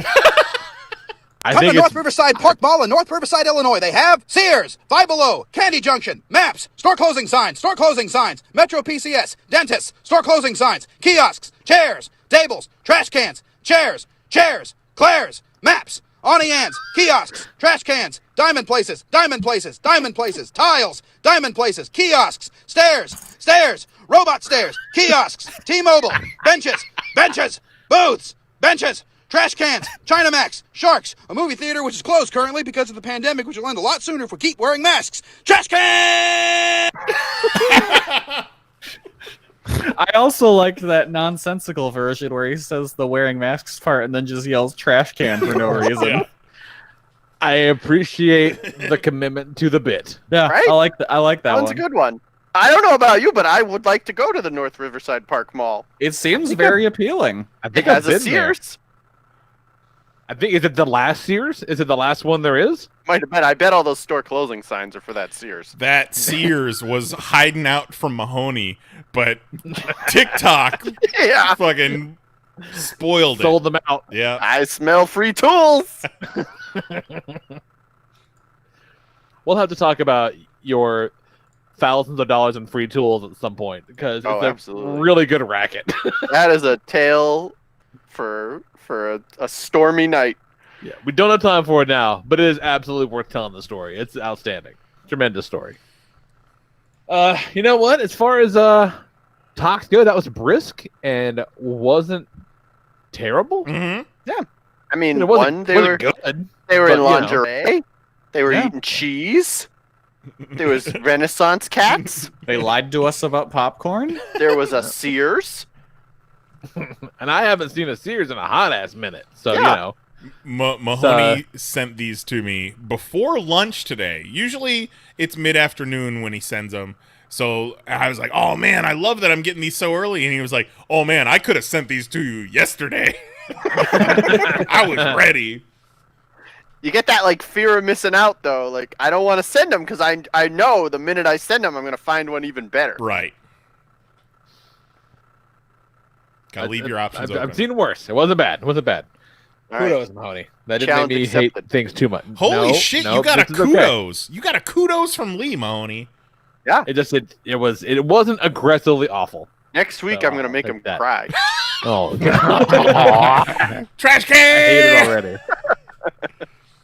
Oh Christ. What do you got for classic this week, Knives? So this week, actually, just a couple days ago, I was reminded of this thread on Facebook that involved a who's who of who's that. And it was when Bobby made sure to plant his flag next to Kerouac in that he would not fuck Deborah Ann Wall, a.k.a. Karen Page from Daredevil. So this Popcast Classic this week is from Popcast 98 from April 2015. It was the show after Lee's surprise 30th birthday party. Where we all sat around and watched Daredevil. And ate all the pizza on planet Earth. That's true. Yeah. Yeah. Enjoy this. Back in a minute. And now, a curated selection from deep within the Popcast Network archives. We proudly present this Popcast Classic. We're going to be talking spoilers on Daredevil up until at least Episode 8. I finished episode 8 today. That's where I'm at. Kerouac hasn't watched any since Tennessee. Yeah. So. Yeah. All right, so we're going to spoil up until at least episode 6. Yeah, we won't spoil anything for you, Lee, but me, Kelly, and Jose are all caught up. It's just, man, like it's so fucking good, you guys. Like, I mean, by now I'm sure everybody listening has watched at least some of it. It's just, it's amazing how well put together it is, man. It looks great. It's got I like the way it's a little bit. It almost looks like it was shot on film. It's got a little bit of grain to it. Like, it definitely has a grain to it. Yeah, they go handheld like plenty. It's like fucking The Wire with Daredevil in it. Yeah, so damn good. It's, I was discussing this with Tyree today.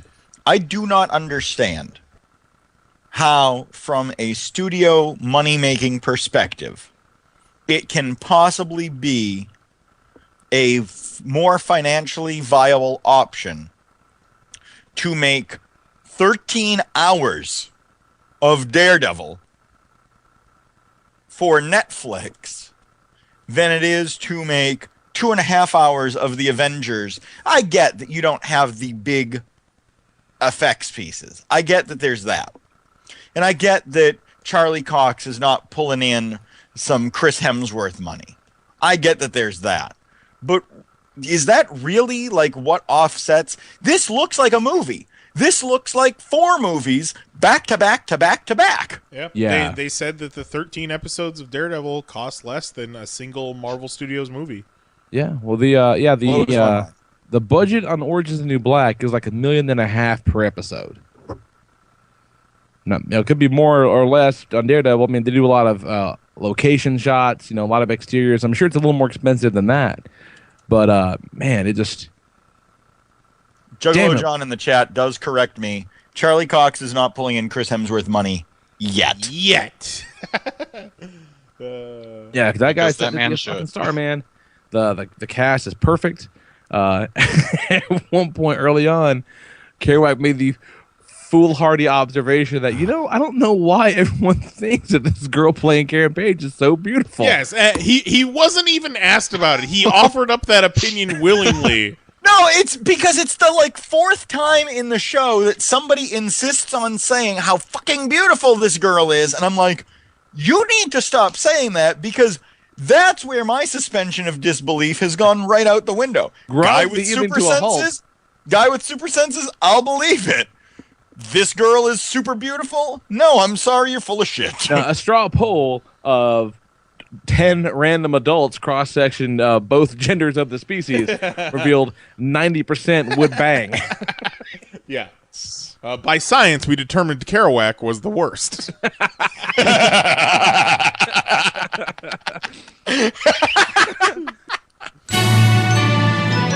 Join us again next week for yet another Popcast Classic. That could never air today. It shouldn't have aired then. No. I feel like there has to be another Popcast after that one where we really lean into Kerouac about that whole thing. I think a lot of Popcasts after that one we lean into Kerouac. Yeah, that was I think that became a running one for a little bit. That was the first. But hey, if he hadn't made that bold stance, then he wouldn't be married to that girl that he was trying to impress right now. Yep. The best thing that came out of that whole thread that Bobby posted that had, 170 comments was Vito Del Sante, professional writer, and his quote, "The Popcast is the bastion of feminism." It's true. I don't know what to make of that, because I feel like... Oh, he was being shitty, for sure. I know, but why would you say that? I think we're very pro-female. What the fuck? He's probably thinking it's safe bet that Vito's never listened to a single episode of the podcast. I would think so, because, I don't know. We're not always unwoke uncle over here. Or he only listened to that Back to the Future one. That could be the case. That could be true. But even then, that was a fucking 25-75 split. Yeah. He was probably just mad because of that one time he tried to sell PCW merchandise without talking to anybody. Oh, right, yeah. There was that. What's up with the 6-pack, man? I'm very excited about this. What's the top 6? Yeah. Be good. 1, 2, 3, 4, 5. 6. Top 6. 6! I still like 6. Soundtracks, man. Soundtracks. Movie I'm into soundtracks, this. Lee. Movie soundtracks. Movie soundtracks. I only lost like one off my list. Okay, 'Cause okay. I was going for like a TV soundtrack. I only lost one. Wasn't that bad. And I replaced it with something that was close enough in the same vein that you can't really tell a difference. It's fine. Whose idea was this one? Was this was it Zero? Kristen suggested it a couple weeks ago, but I'm sure somewhere along the line, Juggalo John had suggested it, maybe Juan, and I kind of brushed it off because it's difficult to do a music topic and not get fucking demonetized. Yeah, you don't want to get demonetized. Fucking Google out here killing demonetize moms. this. Straight up demonetized. But man, really good response for this one. Yeah, it's a lot of fun too, man. Because I hope there's not a ton of repeat business. So I think there should be enough to cover a wide swath. I feel like. Fuck, let's get into it, man. Top 6. Six packs. So I'm gonna throw a big shout out to the Spawn soundtrack because fucking duh. We talked about that might be one of the reasons that we're doing this. I feel like we've been talking about the Spawn soundtrack for like a month. Precisely. It was because of the 90s action movies. Yeah. Yeah, so that one definitely counts. That's a rock solid soundtrack. And hey, in this age of streaming everything, if anything sounds good, you can just hop on your fucking Spotify and play that shit tomorrow if you want to. Or maybe in your other ear as we're talking about it, you can just cycle back and forth between devices, get real complicated about it, and make it. I think it'd be totally worth it. Hey, Kelly, did you put that one on your list that we were talking about? The 98 Godzilla soundtrack? Oh God, no. Okay. Well, the best thing that Kelly let us know about that soundtrack is the only version of Green Day's Brain Stew that's on Spotify is the one No, not Spotify, Pandora. Pandora, sorry. The only version of Green Day's Brain Stew that's on there is the one with Godzilla in the background because it was from the Godzilla soundtrack. It's just Brain Stew, but every now and then you hear Godzilla yell. What? Yeah. Yeah, it's the same song, but every now and then you just get a Godzilla scream, like during the chorus. That's wild. That's ridiculous. Yeah, it's ridiculous. Like, at first, the first time it played at work, we're just like, what? Who's making Godzilla noises? And we're like, is that someone's phone? And then we looked at the screen and it was like, nope. That sure is part of the music. Yeah. It's interesting, like if you look at a lot of like Pandora, a lot of times songs you know are not from the albums you recognize them being from. Because they've found the cheaper license. Oh, That's jeez. really bizarre.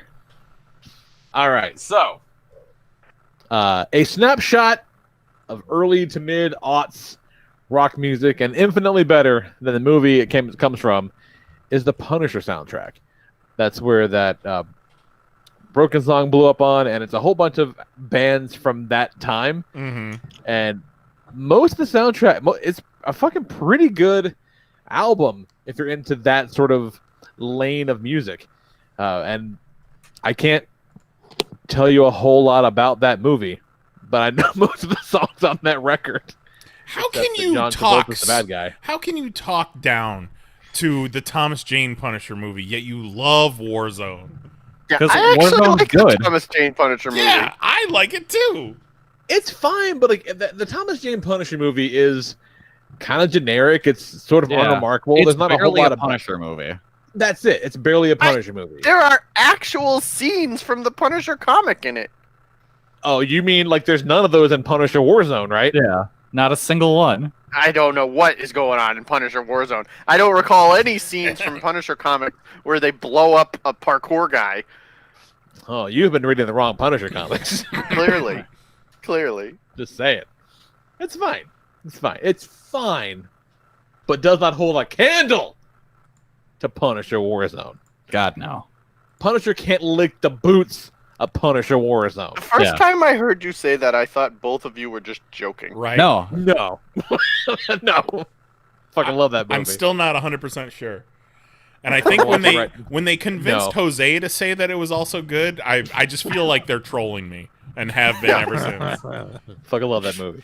I was so happy when Jose came on the right side of things. It was fun. So good. It's so a fun. fun movie. It's stupid. It's fun. It's over the top, and it's definitely has its own little place. Now that being said, I on can't the tell shelf. you if Punisher Warzone even has a soundtrack. It does. It's a good soundtrack. Yeah. No. I just remembered that now. Gotta look that shit up. Yeah, no, it's track. a solid soundtrack. Next up, I'm throwing on the Devil's Rejects soundtrack. It's got a bunch of clips in the movie on it, which is a dumb thing that I like about some soundtracks. But it's just a bunch of classic rock, man. Classic Southern rock. You got some Midnight Rider on there, and you got Freebird on there, and a bunch of songs from the '70s. It's like cut out the audio clips in the movie, and it's just kind of like now that's what I call classic rock album almost. It's all those hits. You for Time Life. Yeah, exactly. Yeah, very much that.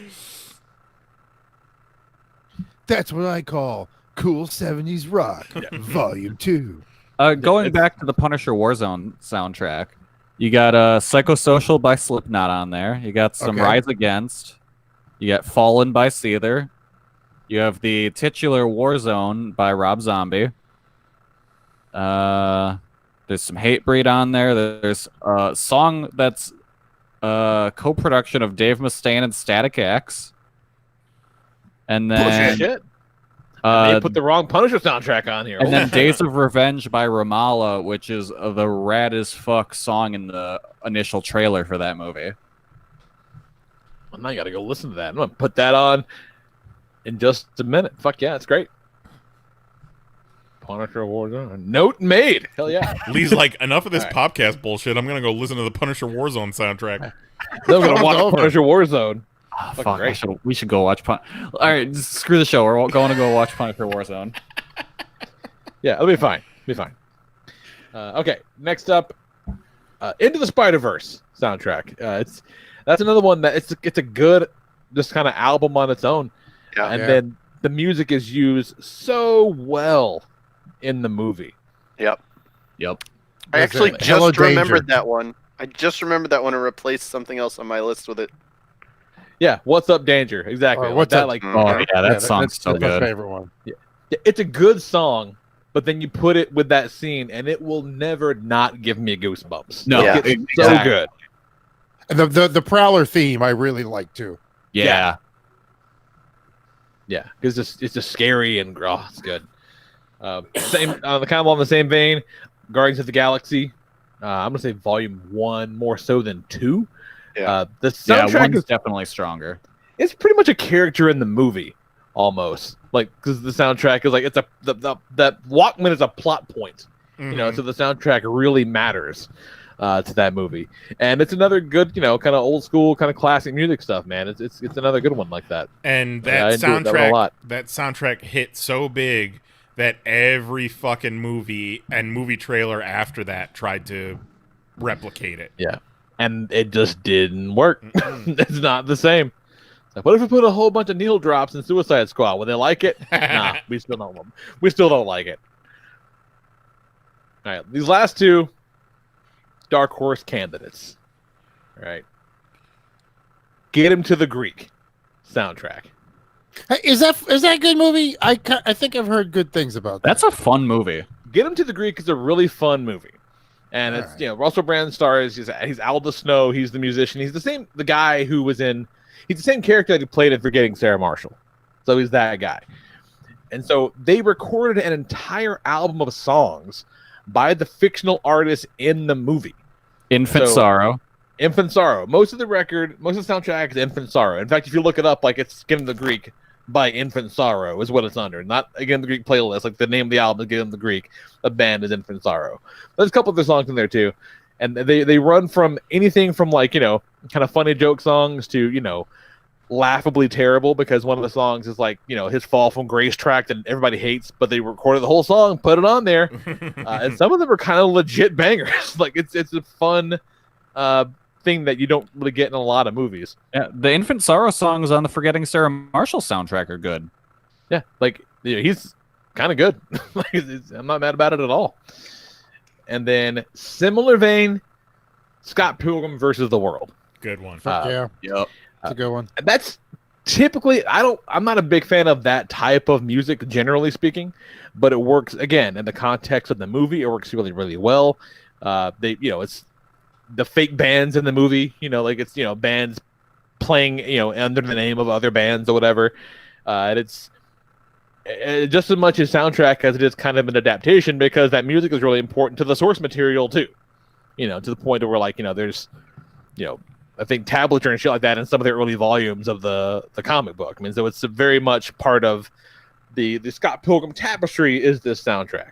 I was listening to that soundtrack on a loop around the same time that Mary made her first trip down here for Star Wars Celebration. So very sentimental. And just in case you're wondering, Scott Pilgrim versus the World came out 10 years ago already. Yep, 2010. Still holds up. If that could come out now and still be just as good, it would probably hit harder. So much more successful now. Oh, it would be huge today. Yeah, because that movie didn't get nearly the play it deserved. No. I love that movie. No, that's like the Last Action Hero of its time. Mm-hmm. Yeah. Just too early. Just ahead of its time. So yeah, that's mine, man. What do we got on Discord? Nice. All right. Well, Mel starts it out. He goes with, let's see here. I haven't heard from Mel in a hot minute. Oh, Mel's on the Discord pretty regularly. He doesn't. Not in the top 6. Yeah, he doesn't often participate in the top 6, but this one has brought him out in droves. So he's been busy making Christmas soup. Right. Holy shit, we have a lot in here. Yeah, there is a lot. Yeah, today's gonna be a midnight show. Sorry. Holy shit. I gotta. Oh my god, there's so many. Okay. I gotta figure out where the beginning of his list is. Fuck. So he's got Friday. How do you get fired on your day off? A bunch of bunch of gangster rap, that era, good stuff. Purple Rain. I didn't understand the movie, but the songs "Let's Go Crazy," "When Doves Cry," and "I Would Die for You" still iconic to this day. Guardians of the Galaxy honestly introduced me to a few of those songs. "Hooked on a Feeling," "Come and Get Your Love," and "Ain't No Mountain High Enough" has always been one of my favorites. Yep. Did I miss anything? Oh, Straight Outta Compton. Damn near every song on that soundtrack was a hit, but my favorite, "Cruising Down the Street" and "My 6'4". Yeah. Oh, Phantom of the Opera. Please number these. Yeah. like the pimp I was in high school, I was in stage crew and we did Phantom one year and it kind of opened my eyes to musicals. Total pimp. I think I nailed them all.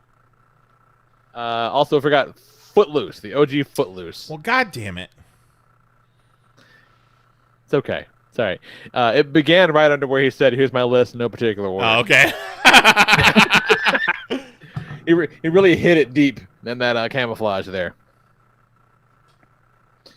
All right, so Shark hits us up, also in no particular order. Honorable mentions to Into the Spider-Verse and Requiem for a Dream. He was the main song in almost every film, movie project in college. Mm-hmm. I mean, that Requiem for a Dream, that main song they used in the trailers for Lord of the Rings 2 Towers. Every movie? Yeah, everything. Yeah. And then now also that one they add it's the remix on Lord of the Rings because they added more epic more orchestra to it. Not a soundtrack that'll really get you in a great mood. No. Oof. No, goddamn. No. I got a thing going with that. Yeah. And it almost broke me. I had to step aside from that project. It made him cry. Yeah, the shit got deep, dude. I had to back the fuck away. And then another honorable mention to Jurassic Park. Played the CD every day for what seemed like 3 years. And I feel like that might be a score, which I think might be cheating, but I'll allow it. See, I didn't count scores. So Requiem to me is a score. Sure. Because It is a score, but Yeah. shouts out. I love Requiem. But also, there's gotta do a little shouts out. There's no fucking rules, so. Nah, Yeah. never. All right, No, so it's top Outback. 6. Top 6, That Thing You Do. I really love the 60s music, and every song in that movie felt like you'd heard it 100 times before. Also, it was one of the few movies I've watched where everyone in my family enjoyed the music. Yeah, love that movie. This one almost made my list. Oh, Brother, Where Art Thou? Bluegrass in the popular movie. Oh, man. It's where I fell in love with Alison Krauss. Still have not seen that. It's pretty wild. I've seen scenes, but I have not. It's seen pretty wild. It's worth watching. Next up, Rent. It may be over and used, but I still rock it in the car. I was a theater kid and had never seen this show. A friend took me to see it, and I just loved it. My favorite song from the soundtrack is "What You Own." My favorite song from the soundtrack is "Everyone Has AIDS." Has AIDS. AIDS. Yeah, I got you, dog. Next up, Blues Brother. Again, just love that era of music. And then Hercules, the Disney animated Hercules, one of the few movies where just the song "I Can Go the Distance" brings a tear to my eye. It's only gotten stronger as I've dealt with a ton of life issues and have grown as a parent. Plus, now Disney uses it during their night shows. Well, there you go. And lastly, Ready Player One. Oh. Which I can tell you anything about that movie here. It says fun pop music, and honestly, when it's paired with over-the-top images on the screen, I'm in. You know, it was all like 80s pop hits. Sure, right. I did not see Hercules when it came out, but it came out around when I worked at Toys R Us. And then damn near 20 years later, as a parent, I watched Hercules and did not know, but I knew every word to one of the songs in there from my time at Toys R Us. Like, I didn't know it was a Hercules song. I didn't know the name of the song, but it started to play, and I was like, I know everything about this song. I enjoyed the gospel chorus. It's good. All right, what's next in the Discord, Mahoney? What we got? I'm trying to find the next thing in the Discord, but all I got is a bunch of blocked messages. Is the next one Ben? Yes. It is. Okay. All right. Shout out to That Thing You Do, Blues Brothers, The Crow, Spawn, The Royal Tenenbaums, Stop Making Royal Sense, Tenenbaums, and Oh Brother, Where Art Thou? Yeah, his soundtracks are usually pretty funky too. They're pretty good. Real quirky and weird. Like he did the was it Life Aquatic, where they were all cover songs in Creole. I don't like his movies either. Yeah. I love Royal. I like some of his movies. Royal Tenenbaums is really good. Yeah. All right, well, number 6 is The Big Chill, a nostalgic pick. It's my mom's favorite movie, and the soundtrack was almost always playing in the house when I was a kid. Ben's introduction to Motown and 60s music in general. Yeah, let your kids listen to Motown, yo. Absolutely. Number 5, Judgment Night. Couldn't tell you anything about the movie, but what a soundtrack. I was never a big nu metal fan, but I really dug this 90s rap, alt-rock, metal mashup. Nice. Never heard of Judgment Night. It's I think Emilio Estevez is the main character in it. It does. He has a link. He has a link to the soundtrack on YouTube, and one of the songs is by Mudhoney and Sir Mix-a-Lot. Fucking Mudhoney. Holy There's shit. a collaboration. I haven't heard that name in forever. I forget the exact plot, but it's like a bunch of people get stuck. It's almost Purge-esque, but like a bunch of people get dropped off in a bad neighborhood and they kind of have to survive. Okay. He wasn't a cop? What was he, a cop? Man. I mean, it's Emilio Estevez, so probably. Yeah. Yeah. Let's just say yes. Either a cop or a peewee hockey coach. Or both. It's like Kindergarten Cop. He's a cop and a peewee hockey coach. Oh shit! He's I would undercover. watch that. I would watch that for sure. Number Kindergarten 4. Cop. That's the shit. Number 4, Singles. Speaking of the 90s, this soundtrack is basically a grunge primer. Pearl Jam, Soundgarden, Alice in Chains, plus a classic Hendrix tune, 2 snappy Paul Westerberg tracks, and a Smashing Pumpkins before Billy got all Infowarsy. I don't know why, but I would have put $100 on Ben having this on his list. I don't know why. Don't ask me why. It just feels so in character. I would have put $100 on this one. Number 3, A Mighty Wind. Unlike Spinal Tap, most of the songs here are actually really good. I totally would have been a Mitch and Mickey fan. I have to agree. Like, of all those, like, I love Spinal Tap. I've got a fucking Spinal Tap tattoo. But of all those more modern day Christopher Guest movies, Mighty Wind's my favorite because of the music. Never heard of that until right now. It's so the premise is it's a bunch of old 60s folk bands reunite for like the Berry Gordy of folk music died, and they all get together for his funeral or whatever, like a benefit show type deal. And one of the acts is Mitch and Mickey, and it's Eugene Levy and Catherine O'Hara. Okay. Yeah. And then the fucking dudes from Spinal Tap, Christopher Guest, Harry Shearer, and Michael McKean, are a folk band called the Folksmen, I think. So it's like folk Spinal Tap. Folksmen. Awesome. All right. Okay, I'm listening. All right, number 2, Jackie Brown. Tarantino is known for great soundtracks, but this was his most eclectic, in my opinion. Inclined to agree. That's a good soundtrack. At number 1, Purple Rain. The movie's not good at all, but the songs are immortal. Makes me wish it was strictly a concert film. Yeah, I've never actually watched the movie all the way through. I've seen bits and pieces of it on like VH1. Yeah, me neither. It's kind of wild. Yeah. It's a little weird, but the music's the shit. Yeah, it's kind of the Cool as Ice of its era. I agree. However, I have seen Cool as Ice. Right after that, I've got 5 blocked messages. So, what do they say, Kelly? Who are those blocked messages? All right, let's see. It says, "Okay, is Mahoney ready to read this?" This is from Juan. His shout-outs. It's from Juan. Shout-outs, Top Gun. Did he finally quit shitting his pants? Cocktail, Flash Gordon, The Lost Boys, Pretty in Pink, Purple Rain, Batman, Clerks, Mallrats, Vision Quest, and Say Anything. Oh my god. Number God damn 6. It's not just one. That's too many shout-outs. Yeah. Come on. Many specific shout-outs. Number 6, Fast Times at Ridgemont High. From Sammy Hagar doing Don Henley to Jimmy Buffett doing the Spicoli theme song. This was the soundtrack of my young teenage years. It is one of the best coming-of-age movies of all time, as well as having an amazing soundtrack. Favorite track is Somebody's Baby by Jackson Browne. No mention of Moving in Stereo, which is the Phoebe Cates Tits song. Oh, no. Oh. I'm familiar. I just got caught up for a second. Like, oh, yeah. Popcast, the bastion of feminism. Yep. Number 5. Iconic.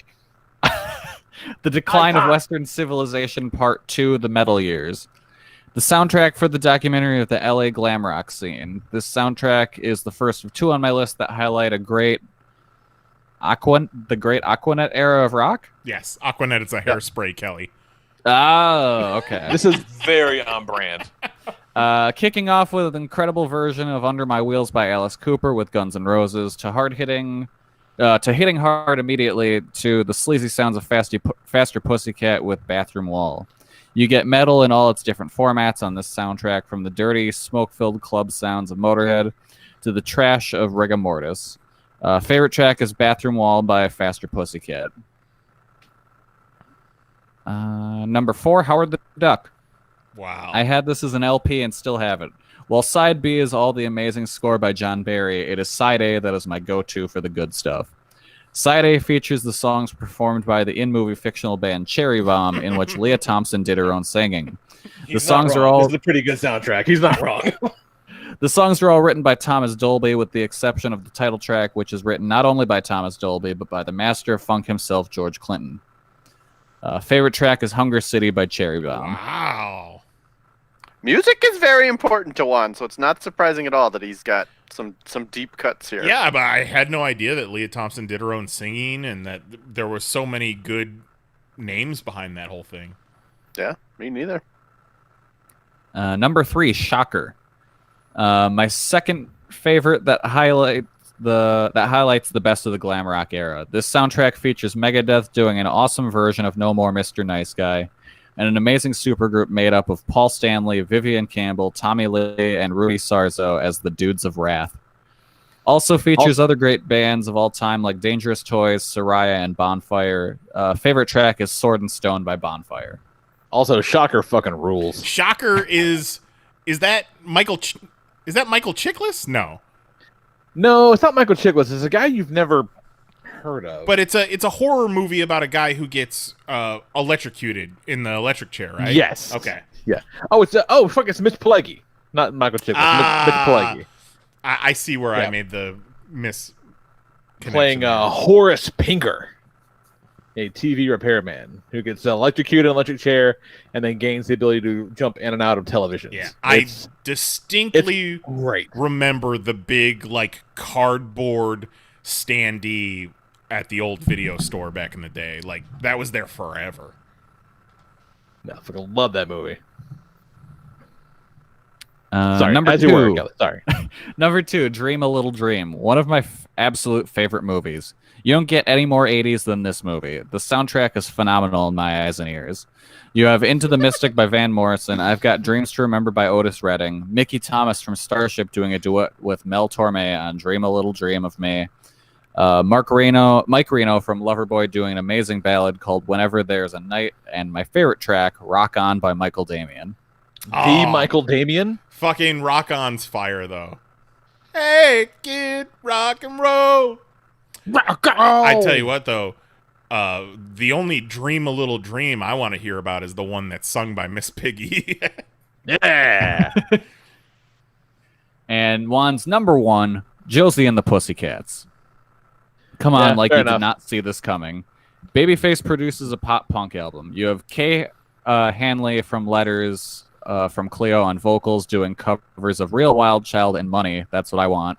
As well as amazing originals like Shapeshifter, You're a Star, Spin Around, well, all of them.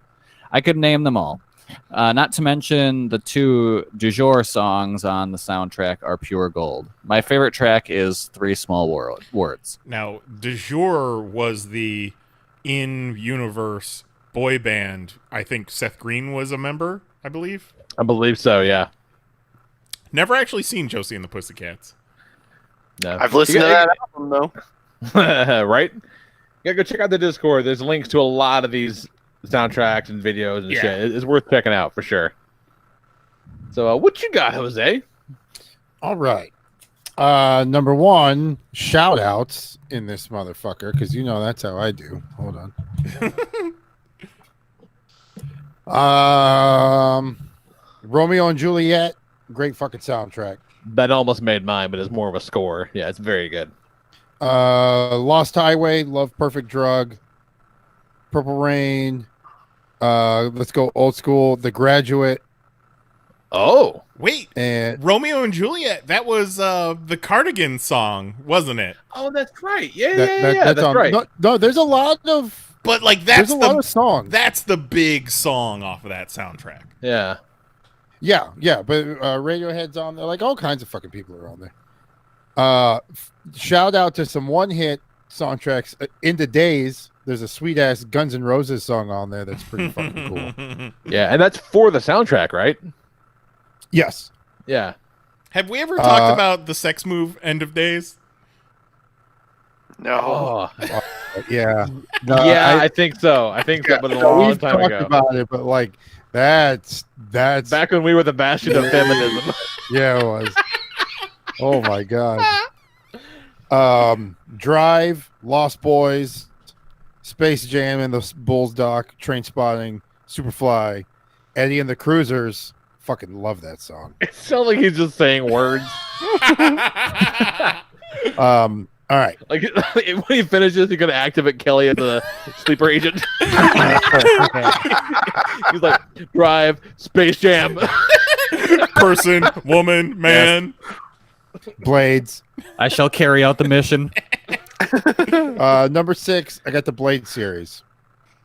All right. Fucking love the soundtracks of that. Yeah. Eye Against Eye, Most Def from Blade 3. Fucking love that song. Love Most Def. Struck by lightning. The fucking all that. Yeah, that's a good shit. Number 5, I got Tarantino. Mm-hmm. Not one movie in specific, but just Tarantino as a soundtrack. He knows how to pick them.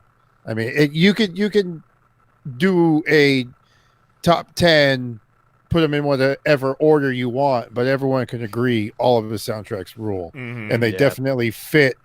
And the story is not told the same with different music. Yeah. Number 4, Matrix. Shout out to Matrix 2 soundtrack and the scores, and shout out to Animatrix soundtrack. Oh, which yeah. has a couple of cool tracks on there. And Matrix 1, I mean the shit. The soundtrack brought the heat like they did with the movie, and then the score, Club to Death. I mean, everyone knows that fucking song. Oh yeah. Well, I mean, that's not even considered a score, really. That's its own song, you know? That's Yeah, because that's like a DJ track. Yeah. So technically, that's like not part of the score proper. Number 3, fucking Chef Aid in the bitch butthole. Yeah, but that's TV, homie. Yeah, that would have made my list though. Yeah, but that's a great album. That whole album. Number 2, fucking Spawn, because duh. Yeah. Rhinos rule. We all know that. And that's the fucking Rhino of soundtracks. That is the Rhino. It's a fucking dinosaur right there. Actually, was it on the Rhino label? What Oh my god, I hope so. Could you imagine? Specifically fucking legit Rhino? That sounds very Roadrunner Records though, that album. Yeah. Yeah. And I mean, how many times have we talked about Spawn on the show? Like, if you haven't listened to it by now, come on. Get on the shit. And then Crow. Fuck loved all the really soundtrack, the score. As the movies went on, the movies were not as good, but the soundtracks still were great. City of Angels is a good fucking soundtrack. It's got Hole's cover, Gold Dust Woman by Fleetwood Mac. Yep. That's fucking that soundtrack's good. Iggy Pop's on it. He's in the movie. I Want to Be Your Dog. Some great tracks. The score's pretty good. Crow 3. I think that one's what, Salvation? Yes, the score's Edward pretty Furlong. good. And The Crow will always hold a special place in my heart. I listen to it, and it's, you know what I mean? Like in that growing phase of your young adolescence, middle school, and then just fucking growing up, you know? It was such that soundtrack was such a perfect vibe for that movie. Yeah. Oh yeah. Yeah. And then, you know, what went around with the movie was, you know, Bruce Lee was always big growing up in my house, and his son was about to take off, so that was big in the household. And fucking I remember where I was when I was watching Fox 35 in my front room when the news came on that fucking he got shot. And he's in the hospital and he passed. Yeah. That shit was sad. And then some 25 years later, they honor him with a absolutely butt-ugly Diamond Select figure. But before that, he got some pretty cool McFarlane ones. So the neck is just weird. The neck is weird. The whole face and his posture. Yeah. It's like they shoved a broom up his ass and they tortured him and tied a rope around his neck and had a horse pull. Yeah. He's not quite Sting. He's more Stang. Yeah. He's Stang from WWA. That's awesome. So that's my jam. I like it. Yeah, I messaged Jose early last week, like, hey, you putting Fight Club on your list? And then I realized, no, that's more of a score. But boy, oh boy, that's a good one. Fight Club, because also, you know, that's one group. It's one artist. Dust the Brothers. whole thing. It was the Tron Legacy before Tron Legacy had. Oh, I wanted to put Tron Legacy on my list so bad. Because that's the fucking jam. That's a fucking score for days. Talk about banger from front to back. Yeah. That's fucking that. It's almost like I never listened to one track of that. I just put on The the whole score. thing. Yeah. And then treat that as like one fucking track. Music is great. Fuck back stuff. Yeah. I'm over here with All right, a what you got, boner. Nice? All right. So I wanted to send some shout outs. Jose kind of touched on it with End of Days.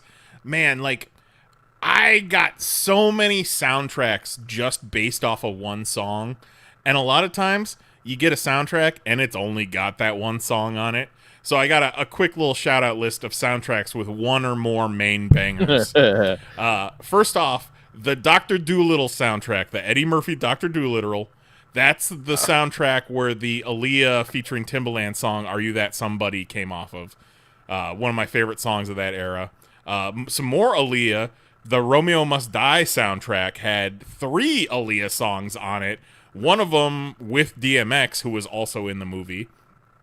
Well, you reminded me. Sorry, Fine. Aaliyah, Queen of the Damn soundtrack. Mm-hmm. Pretty damn good. Yeah, too. we might That- talk that about was on my shout out. We might talk about the Queen of the Damn soundtrack a little bit later. We'll see. I was about to say, yeah. Okay, sorry. I doubt anyone besides me remembers this movie or this soundtrack. The movie was Nothing to Lose. It was Tim Robbins and Martin Lawrence. I don't remember the plot, but Fuck yeah. the fucking main song off of that was the remake of Ladies Night, but it was called Not Tonight, and it was Little Kim, DeBrat, Missy, Left Eye, and Angie Martinez. I think he worked at like a bank and he got Yes. framed for something. Yeah. And he kidnapped Martin Lawrence to help clear his name. Something like that.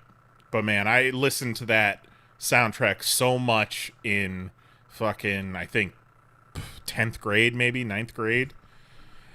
It had a great Coolio song on it. Remember, he had those jams for a second. Yeah, he did.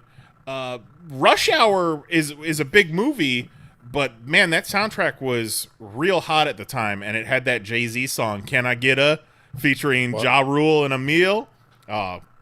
It's a jam right there.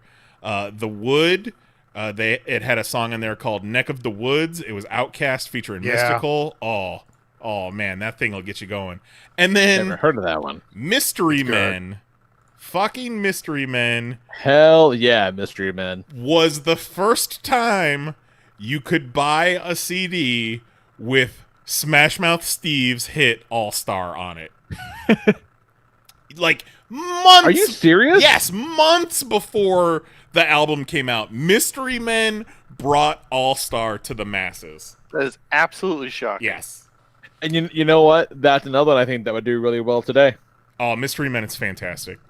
It's really good. All right, so here's my main list.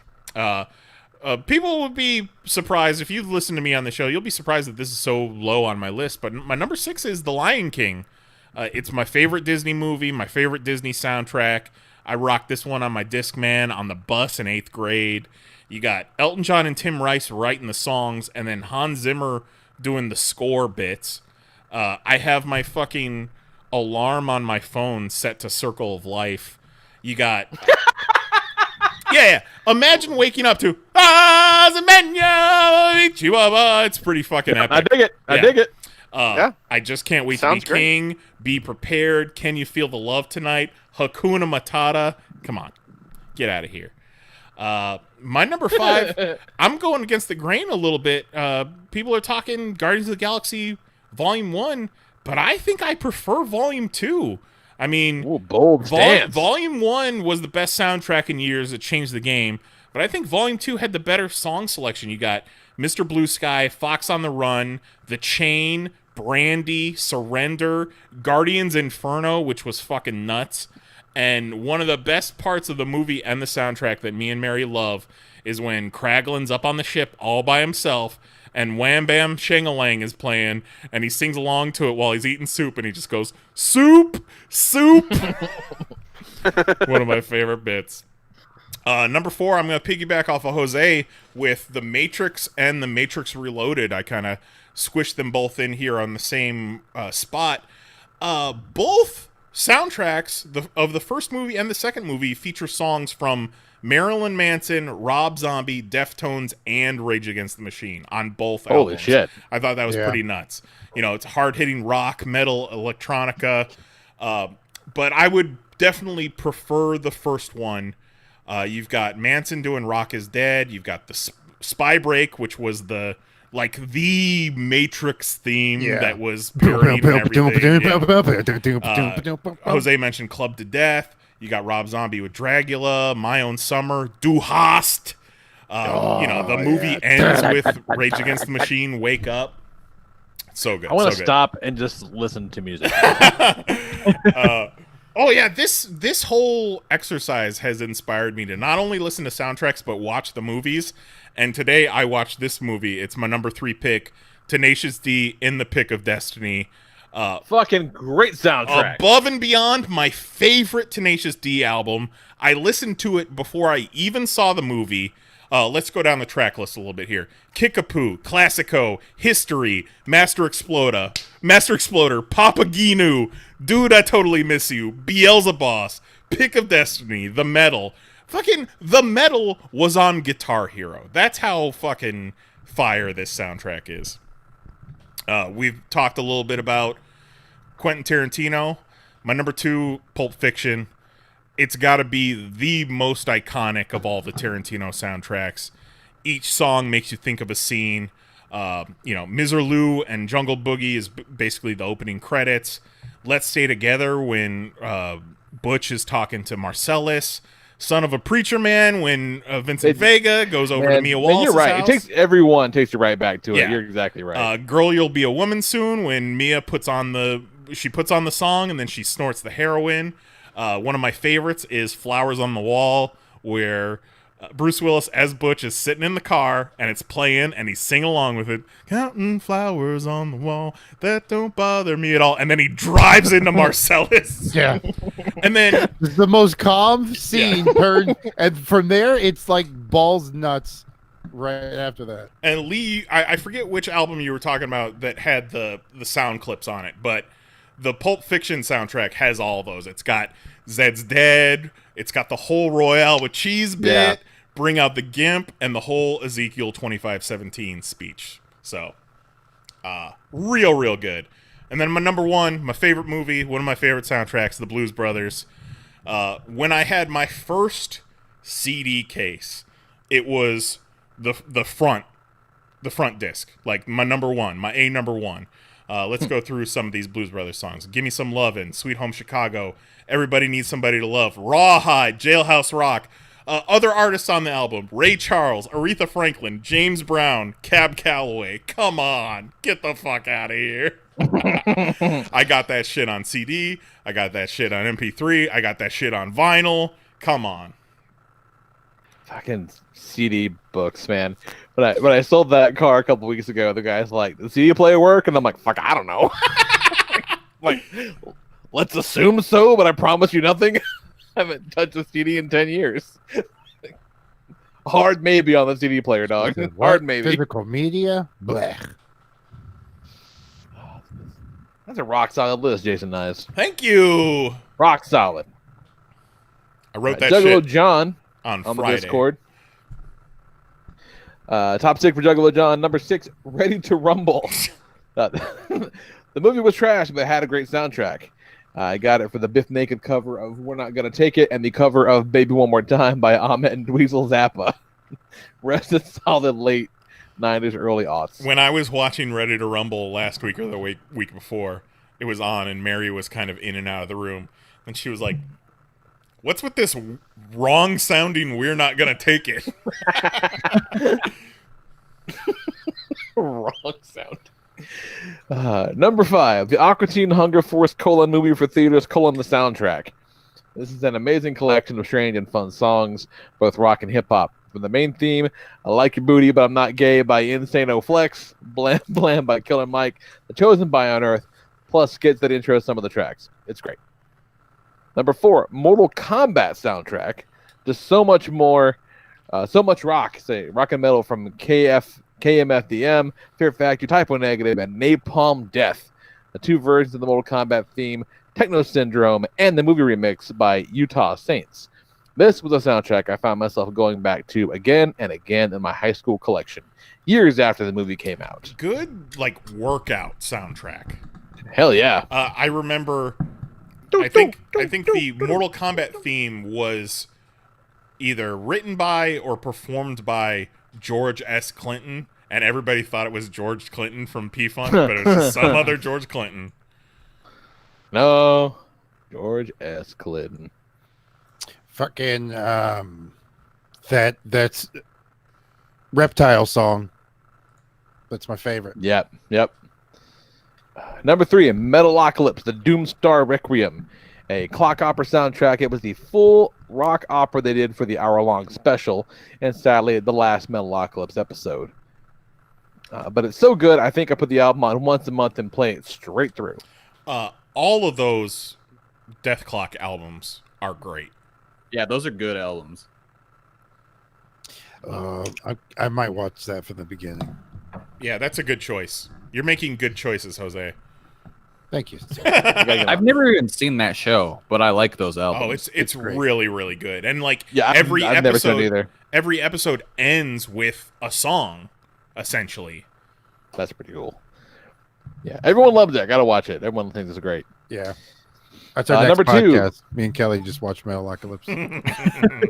The fuck uncles watch Metalocalypse. Number 2, the Highlander / Flash Gordon soundtracks, because both are just Queen albums, and kind of the main reason I know them. But my mom is a big Queen fan.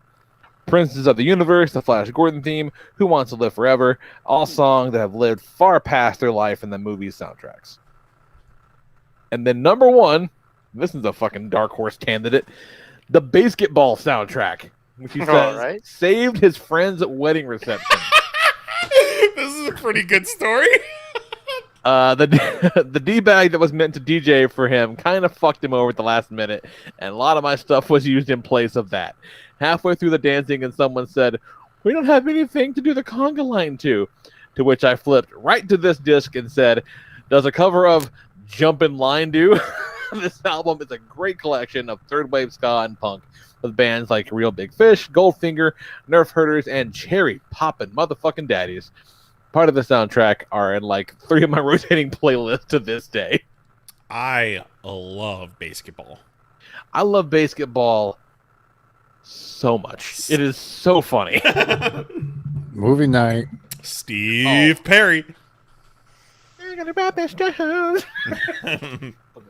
Fucking love basketball. That dude, man, the guy who was Squeak in basketball, he was Chota Boy in Orgasmo. That guy is so fucking funny. Like, I don't know why he's not like a comedy movie star. He's so funny. Guys, he's in Cannibal the Musical too, and he's hysterical.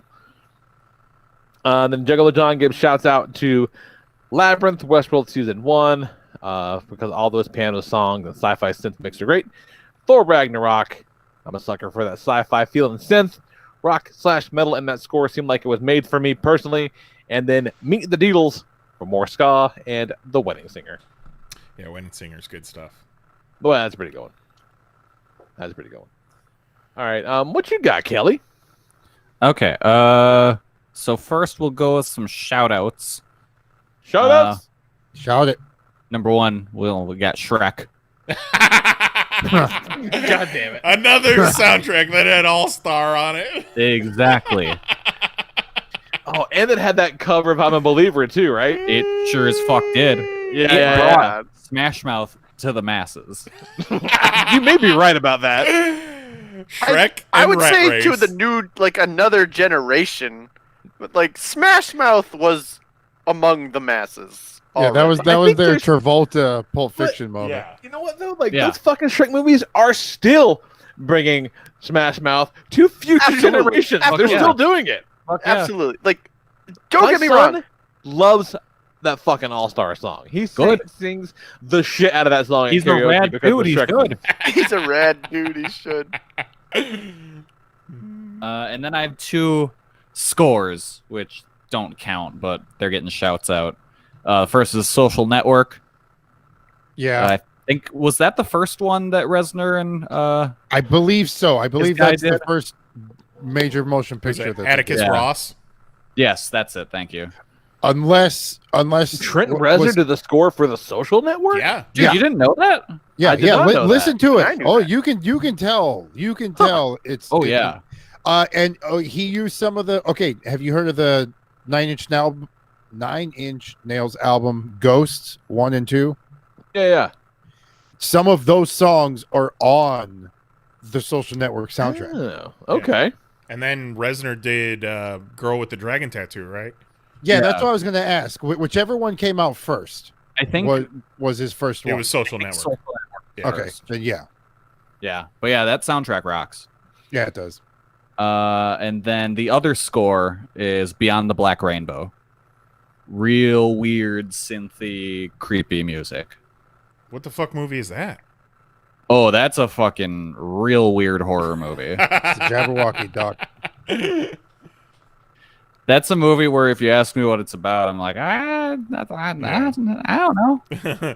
J-Pop in the chat says that Reznor won an Oscar for Social Network. He sure did, and it was well deserved. Yep. Yeah. Well deserved. And then after that, they're like, "Fuck it, this is what we do now." Beyond the Black Rainbow, when I describe it to people, I always go with this.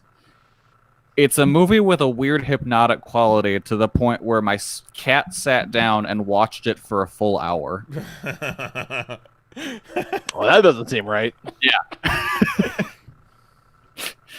I don't think I like that at all. So if you want to watch a movie that feels like it doesn't want you to watch it, watch that one. I don't want to watch a movie that feels like it doesn't want me to watch it. Well, you should. Is it on Stars? I want us all to be on the same page.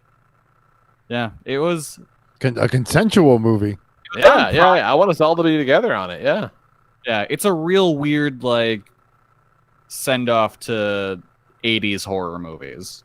Or actually late 70s horror movies. Yeah, worth checking out. That guy directed something else recently that was really good. I want to say that was the Mandy director. That sounds about right. Yeah, that's the same guy. And so it's as visually cool as Mandy was. Beyond the Black Rainbow's right up there too.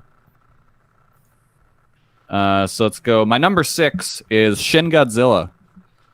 It's really kind of just a best of the Godzilla sound scores. Huh. And like taking the various versions from when they were originally recorded and using them in the movie. That's kind of neat. Yeah, it's cool. And there's a bunch of other songs in there too that are good. But yeah, I love the Shin Godzilla soundtrack. Number 5, let's go The Graduate. Fuck yeah. Yeah. Yes. Good one.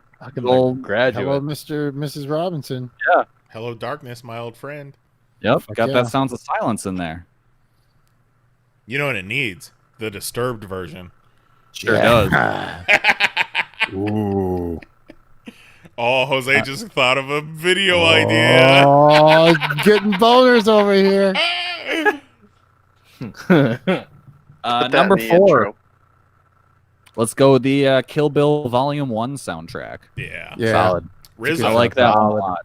It was wasn't it all kind of curated by RZA? Yeah, he did some tracks for it too. The Oren Ishii track. Yeah. That was another one where that main Kill Bill theme became like a meme across other movies. Yep. There's a wrestler in DDT who's like a Yakuza guy, and he comes to the ring to that song. Mm-hmm. Like in that first Transformers movie, when Bumblebee turns into like the new car, he rolls up with the Kill Bill music. Yep. And you got the Nancy Sinatra Bang Bang. Yeah, that's a good one. Right. Was that was the opening, right? During Yeah. the credits. What was the Japanese band? The 5, 6, 7, 8. Yeah. Doing their version of the Ren and Stimpy theme song. Yep. Man, now I want to watch Kill Bill. Hell yeah. And then my number 3 is Into the Spider-Verse. Good. Solid. Yeah, no, that whole album's great. Like one of the few albums that I just bought on iTunes, like right after seeing a movie. Man, I got beef with iTunes, man. I'm trying to keep all my music on like an external hard drive because I don't have a lot of space on the laptop that I want to fill with music. Yeah. I got like a fucking shitload of music. So I set my music playlist to read from the external, but every now and then, whenever fucking iTunes feels like it, it redirects my iTunes folder to my laptop and then rebuilds my library, copying all the music onto my laptop, completely bogging the laptop down. No. So then I have to delete everything off of there and free up the space and then tell it to stop and read from here. iTunes fucking terrible. Yeah, iTunes God, is an that awful sucks. experience, and I suggest you just stream your music. Well, you know what I did now? I fucking downloaded Zune. Zune? That'll teach it. The music app. The Zune music app still exists, and it's supposed to be pretty good. So now that I got a external CD burner, I plan on going through all my CD cases and putting them Thank God. on. I thought you were going to say I was going to burn a bunch of CDs. Jose's like, fuck iTunes. I'm going back to the CD player. So If it Took doesn't them off work the out, CDs. Now I'm putting them back on. if it doesn't work out, grab yourself Winamp. See what's up with that. Who? Winamp, son. Yeah. Winamp. Winamp? Yeah. Hell yeah, Winamp. Yeah. What the fuck's a Winamp? Honey, I got you, and that was a great joke. Yeah. Don't worry about it, Jose. If you know, you know. Just keep That listening. was a to great your joke, show. Mahoney. Zero in the chat says he still uses Winamp. There you go. Number well. 2, Scott Pilgrim. Yeah. Still say it. Sex Bomb Hell yeah. tracks are the best thing Beck's ever done. Yeah, we didn't mention I before that. 1000% agree with that. 'Cause I'm not a big Beck guy, but those I'm not Sex Bomb either. tracks are fun. Yeah, we didn't really mention that all that music is written by Beck, essentially. Yeah. And then number 1, never sat through the whole movie, but the soundtrack rocks. Purple Rain. Yeah. Yeah, it does. Nice. I feel like no one's ever seen the movie. And also the introduction of Moore's Day and the motherfucking time. Yeah. Motherfucking time. Shit, yeah, Kelly. Solid. Again, kids. Let your kids listen to Motown. Yeah. Hell yeah. Yep. All right, nice. What's Zero got on the Discord? Zero starts out with he edited his mid popcast because he realized that a lot of these are scores. Oh well. So fuck it. Number 6. Look, man. Yeah, there's no rules. Number 6, Mad Max Fury Road. Those heavy drums are great. It really sets the ambiance. Number 5, Nightmare Before Christmas. At one point or another, we all have loved Nightmare Before Christmas. It'd be so much higher on my list if I just hadn't heard too many times over the decades. Yeah, I love Nightmare Before Christmas, and I thought about putting it on my list, but it's never one of those. It's not a soundtrack that I would listen to. I love the songs within the context of the movie. Well, yeah, because it's less of a soundtrack and more just like it's like a musical. Yeah, because the songs are conveying the plot. Yeah, well, I mean, a lot of my picks are musicals. That counts as a soundtrack. Fair enough. Well, yeah, because Lion King. Yeah. They were all plot moving songs. Blues Brothers, Pick a Destiny is a musical. You know? Touche. Yeah. Well, fuck me, Nige. Okay, Number 4, Invader Zim. Enter the Florpus. It's a movie. It counts. I love Kevin Manthey's music in this. It's really solid. It's so heavy and industrial, but then can go to silly and whimsical. Manthey reminds me a bit of Danny Elfman before you were tired of Danny Elfman. Boom, boom, boom, boom, boom. Now, Kevin Manthey did all the music for the series as well, and it's very, there's a fingerprint on it for sure. Well, I'm sorry I brought it up earlier because at number 3, Zero has Fight Club. This is pretty much just a Dust Brothers album, and that's a good thing. Their beats and odd scratching set the tone of the movie. Yeah, Jose turned me on to the Fight Club soundtrack and Fight Club. Number 2, Transformers 1986. A lot of us have a song where we can perfectly replay the movie scene it goes with. This whole album is that for me. Listening to it, I can remember every line of dialogue accompanying each song. It's almost like watching the movie itself. Yeah, problem with that Transformers soundtrack is that most of the songs just are not very good. And then number 1, Spawn. I've said it before, this is my all-time favorite soundtrack. Combining rock with techno, every song on this album was at least a remix unavailable elsewhere or just a totally new song. Slayer with Atari Teenage Riot, The Prodigy with Tom Morello, Wow Wow Wow, Crystal Method and Filter, Incubus featuring DJ Greyboy, Korn. This album is hot fire. One might even call it hellfire. We're gonna watch Spawn one night. That'd be a fun movie. Yeah, night. well, let's plan it. Let's plan it for like October. Yeah, there you go. Just in time for Netflix to take it down again. Dig it. Solid. Love it. Oh, it's already gone off Netflix. Cool. Just in time. I bet it's well, on we'll be HBO just in Max. time for when they bring it back. Yeah. Yeah, we'll have to get it on Blu-ray or something. Juggalo John in the chat talking about Nightmare Before Christmas says he has the songs on his Christmas playlist. And yeah, I would definitely listen to that soundtrack during Christmas. 100%, yes, absolutely. Absolutely. J-Pop says, you guys have been planning to watch Spawn since 2017. Well, goddamn. Well, they took it off on Netflix. I actually do have it on Blu-ray. All right, Vetter, shout out to Karate Kid, the Rocky franchise, Cruel Intentions, Into the Spider-Verse, Yeah, Lean Cruel on Intentions Me. did have a couple bangers.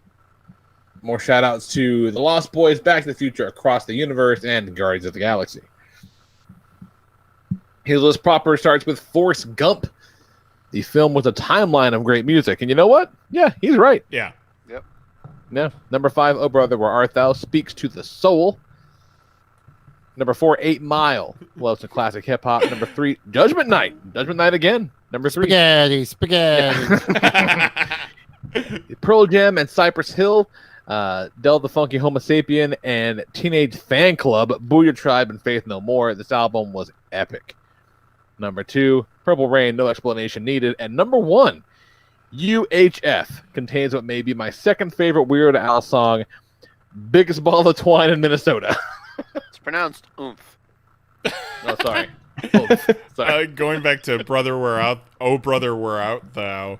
We were all getting our list together, and Kelly messages us, and he's like, "So I'm looking through like lists of best soundtracks, and fucking Oh Brother Where Art Thou keeps coming up."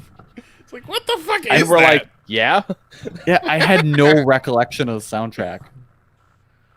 Yeah, it's pretty there.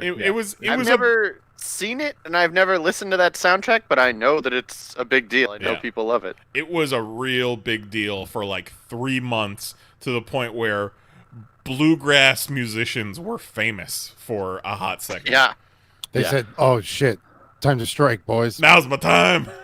They were like, "Finally!" And then the ska guys were like, "We're still here too." They're like, "Fuck you! It's bluegrass time."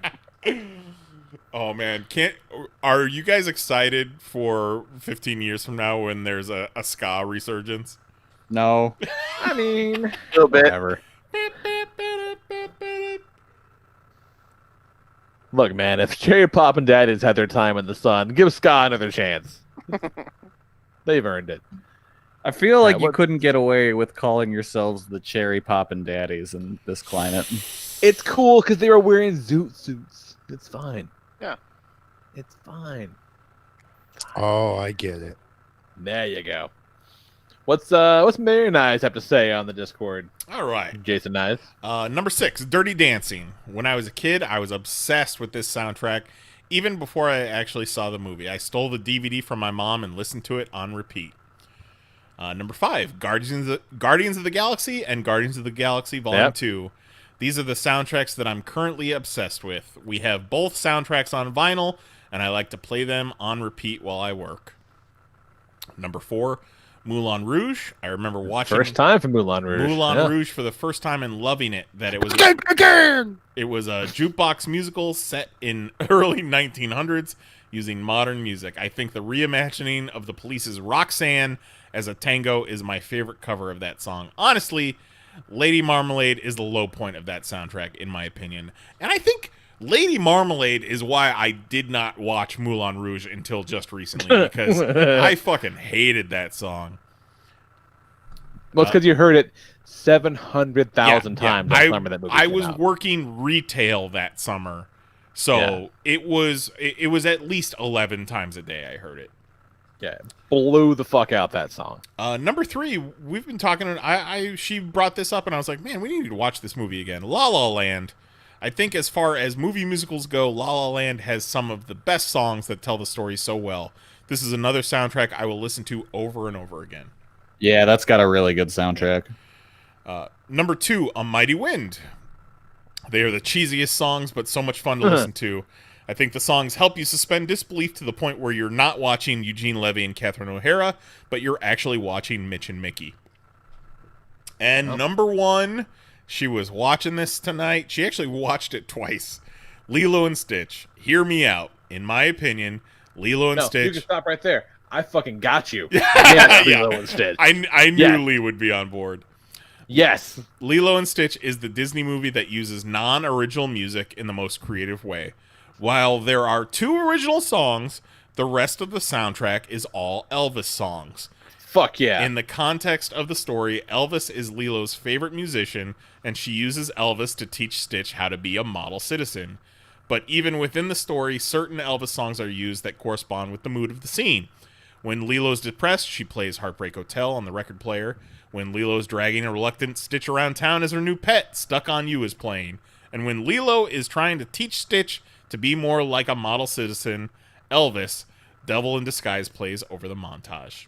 Hell yeah. Yeah, another one we got on vinyl. Vinyl's pretty cool, 1,000% on board with that. All right, what you got, Mahoney? All right, I'm excited because none of you have found my number 1, which is the greatest soundtrack of all time. I love it. Storks. It's not Storks. I don't think there's any songs in Storks. Newsy. Number 6. So my first 2 are soundtracks that I have just distinct memories from childhood, like very different memories from childhood. But I probably sometimes you find an album that you don't even really know, but like as each song plays, you're like, oh, I've heard this album 1,000 times. And both of these are that for me. So number 6 is Top Gun. Mm-hmm. When I went back and I was like, oh yeah, my dad used to play that Top Gun soundtrack all the time. I used to beg him to play that in the car, and I flipped to the second song on that album and was like, I fucking love this song. I loved that album as a kid. Heard it a billion times. Number 5, Mary just had it, but Dirty Dancing. My parents used to play the Dirty Dancing album all the time. I know every one of those songs. They're all great. Mm-hmm. Number 4 is Into the Spider-Verse. We've covered that. That one's wonderful. Number 3, it just came out last year, but Bohemian Rhapsody. I went I saw that movie, and then I got in my car and started to play that soundtrack, and then listened to it exclusively for 3 months. It's great. Number 2, Nyes had it, The Lion King. I fucking loved the Lion King soundtrack when that came out. I listened to that every single day for a year and a half. Loved it. And number 1, the greatest soundtrack of all time, and I cannot believe any of you forgot about it. Oh no, I know it. Euro Trip. What the fuck? Euro Trip with Scotty Doesn't Know. All right. Euro Trip. I felt Euro it Trip. coming. Have you heard Scotty Doesn't Know, Lee? I've heard Scotty Doesn't Know. Yeah, I'm familiar. Fucking great. Sung wonderful. by Matt Damon. Sung by Matt fucking Damon. Is it really sung by Matt Damon? I don't think it's sung by him. Okay. I think he just did a cover of some other band. Well, I mean, no, he's not the original composer of Right. Scotty Doesn't Know, for sure. No, That is, of course, Lustra, who did not have their music on streaming for a very long time, but I'm happy to say they do now. Thank God. We've seen a Sublime cover band or a Sublime tribute band down here a couple times, and their band that's not the Sublime tribute band that they have original music, that band is called Scotty Doesn't Know. Huh, nice. It's wonderful. It's a great song. It's a great scene. Everything about it is great. Duly noted. All right, let's see. Kristen on the Discord says, went with movie musicals since that was easier. Number 6, Moulin Rouge. Got the soundtrack before even seeing the movie and was totally consumed with it. Both volumes are great. Number 5, Mamma Mia 2. It has Waterloo, Super Trooper, and Fernando, but most importantly, recording her songs to the movie made shared to her own ABBA cover album. Back in the day, back when we were on fucking Justin TV or Ustream or whatever, and we had the old pop chat, whenever people would get in there early and I'd be there ready for the show, and I'd ask for requests for music to play, Kristen would be in there and be like, ABBA! Every damn time. Number 4, Hedwig and the Angry Itch. Both the movie and music are great. The musical episode in this season of Riverdale was based on Hedwig, and therefore why I personally know it exists. I had no idea. I know it's a musical about someone's angry penis. That's all it's left of it. Every musical is about an angry penis. Yeah. You gotta just look just beneath the surface, Kelly. Spider-Man Turn Off the Dark. Yeah. Number 3, Hairspray from 2007, a star-studded cast and fantastic music. Everyone is on their A game. Number 2, Labyrinth, basically a Bowie album. Was obsessed with the movie and songs as a kid. And number 1, the Rocky Horror... God damn it, this is obvious. I wish I thought of this. The Rocky Horror Picture Show. You either see Rocky Horror at the perfect time in your life, or you see it outside that window and do not understand it. It opened up a whole new world for me. Shout-outs to Greece, Chicago, and Eurovision, the new Netflix Will Ferrell movie. Non-musical shout-outs go to Batman 89, which is a Prince album. She's the One, which is a Tom Petty album. Purple Rain, the obvious number 1 soundtrack, and Queen of the Damned. Fuck yeah. Hell yeah, that's a great one. Hell yeah, indeed. All right, who's got GOAT on the Discord? I'll get a GOAT. You got it, Kelly? What you got? You take GOAT. Am I getting GOAT or are you getting GOAT? You get I'll it. do it. I haven't read one on the Discord in a while. All right, you There get you go. the GOAT. All right. Get to GOAT. Goat grew up in a household that was non-musically inclined. In Goat's That's as real household, as it gets. they never listened to music. They just pounded out beats on the table. So soundtracks were some of his earliest exposure to different music. That's for his a top 6. That is a great fucking point, because back when we were young, we didn't have fucking, before Napster and all that, the best way to learn yourself on new music was getting like a soundtrack or a compilation you can expose There's yourself. 12 different bands on this. Exactly. Right, yeah.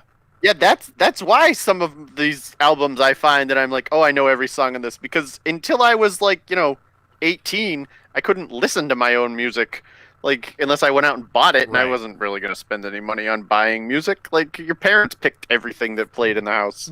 Yeah, we amp. Yeah, on Winamp. Until I got to college, I could download every song in the world for free, and I did. Allegedly. All right. So, for my top 6, I'm going to do the top 6 soundtracks that had an effect on me rather than what I would consider the best. Number 6, The Faculty. Yes, the oddball horror flick with Usher and alien-possessed Jon Stewart. Not thought about this movie since it came out. Yep. The soundtrack overall wasn't great, but it featured The Offspring's The Kids Aren't All Right, which was my pregame baseball hype song growing up, so a copy stayed in my mom's car at all times. Oh, that's awesome. The Fly's Jam on there was pretty good, too. Got You Where I Want You. Number 5, Spawn. Pretty sure this was the only album with a Manson track I ever got away with owning as a kid. Some other good new metal influences here, too. Number 4, Mortal Kombat Annihilation. This album pretty well introduced me to industrial and EDM music. It was a total ear opener at the time. That'll work. Number 3, Scream 3, Slipknot, Coal Chamber, Power Man 5000, System of a Down, Orgy, Stained, Incubus, etc., etc. Producing Holy this shit. album is the only good thing that Creed ever did. Oh, that's fucking right. That's right. Yeah, that's a pretty good album. Varsity Blues, another one that wasn't a great album overall, but holds a special place for me. This was the very first album I went to the store and bought with my own money, and it was 100% for the Foo Fighters' My Hero. But yeah. Green Day, Monster Magnet, and of course Van Halen's Hot for Teacher didn't hurt. Yes. Fuck yeah, Monster Magnet. Collective Soul. Yep. Yep. I don't want your life. And that was what, like 99? Like, yeah. You know, like we were pretty old at the point when we were like, let's spend our own money on music. Except for Nyes, who was ripping off Columbia House from the age of like 6.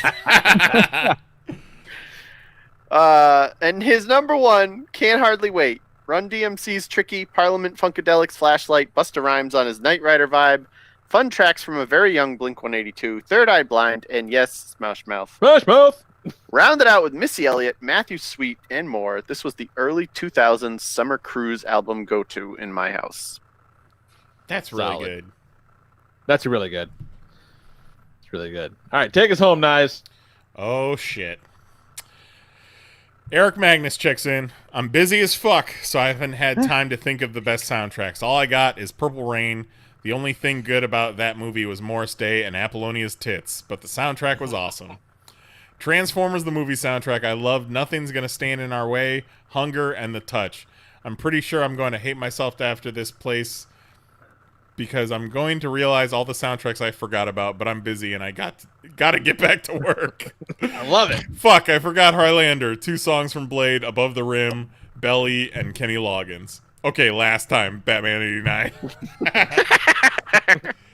Oh, fucking Above the Rim. I forget what the main, like, single off of that was. But it was a basketball movie with Tupac in it. I forget what the main single was, but it had that's right, yeah. Lady of Rage doing I Rock Rough and stuff with my Afro Puffs. Also, I was talking shit about the Transformers soundtrack earlier, but Nothing's Gonna Stand in Our Way is a fucking banger. And, I take it back. Let's go on. Your favorite song to do karaoke duets with Kerouac? Dare to Be Stupid. Right? Yeah, that happened. Still don't know that song. You know, your favorite. I thought for sure that you actually liked that song because it was from the Transformers movie and you did a duet with Kerouac, but I guess... No, he did it because he put it in. And I was like, all right, fine, we'll do it, but I don't know this song. He's like, yeah, you do it. I go, no, I don't. And it was not very good. That's fun, everybody. That was really That was fun. great. I enjoyed that. So many next week. Yeah. Next week, we're going to do top 6 adaptations. Movie adaptations. Yes. So it can be, you know, comics, cartoons, TV shows, books, you know, whatever. If it was one thing and became a movie, it's eligible to be on the top 6 list of best movie adaptations. Yeah, this was Vedder's suggestion because he and the family watched the Flintstones movie. Which is really good. It's really good, except for one specific aspect. And what's that, Nice? It's Rosie O'Donnell. Yeah, but she wasn't terrible yet. Yeah, but she also wasn't Betty. Like, she could do the voice, but she was not Betty. Like, no, she wasn't very Betty. Okay. Let me put it this way. Rosie O'Donnell would play a good Betty if it were, like, the Dark Knight version of the Flintstones. Like, the super realistic, like, you have to assume that cavemen and women back then weren't super attractive and probably looked like dumpy-ass Rosie O'Donnell. Not wrong. I feel like Flintstones was from a time where they were really trying to push Rosie O'Donnell as, like, an attractive they really lady. were, yeah. Fucking John Goodman's so good in that movie. But then again, John Goodman's good in, like, everything, so of course. All right, so we'll talk about that next week. I think it'll be a lot of fun. Looking forward to that. And, man, we had a lot of albums this week, man. There was not a whole lot of double dipping, which is very exciting. So I'm hoping we'll get the same thing next week. Yeah. It's shocking that not a single one of you got Euro Trip. Yeah.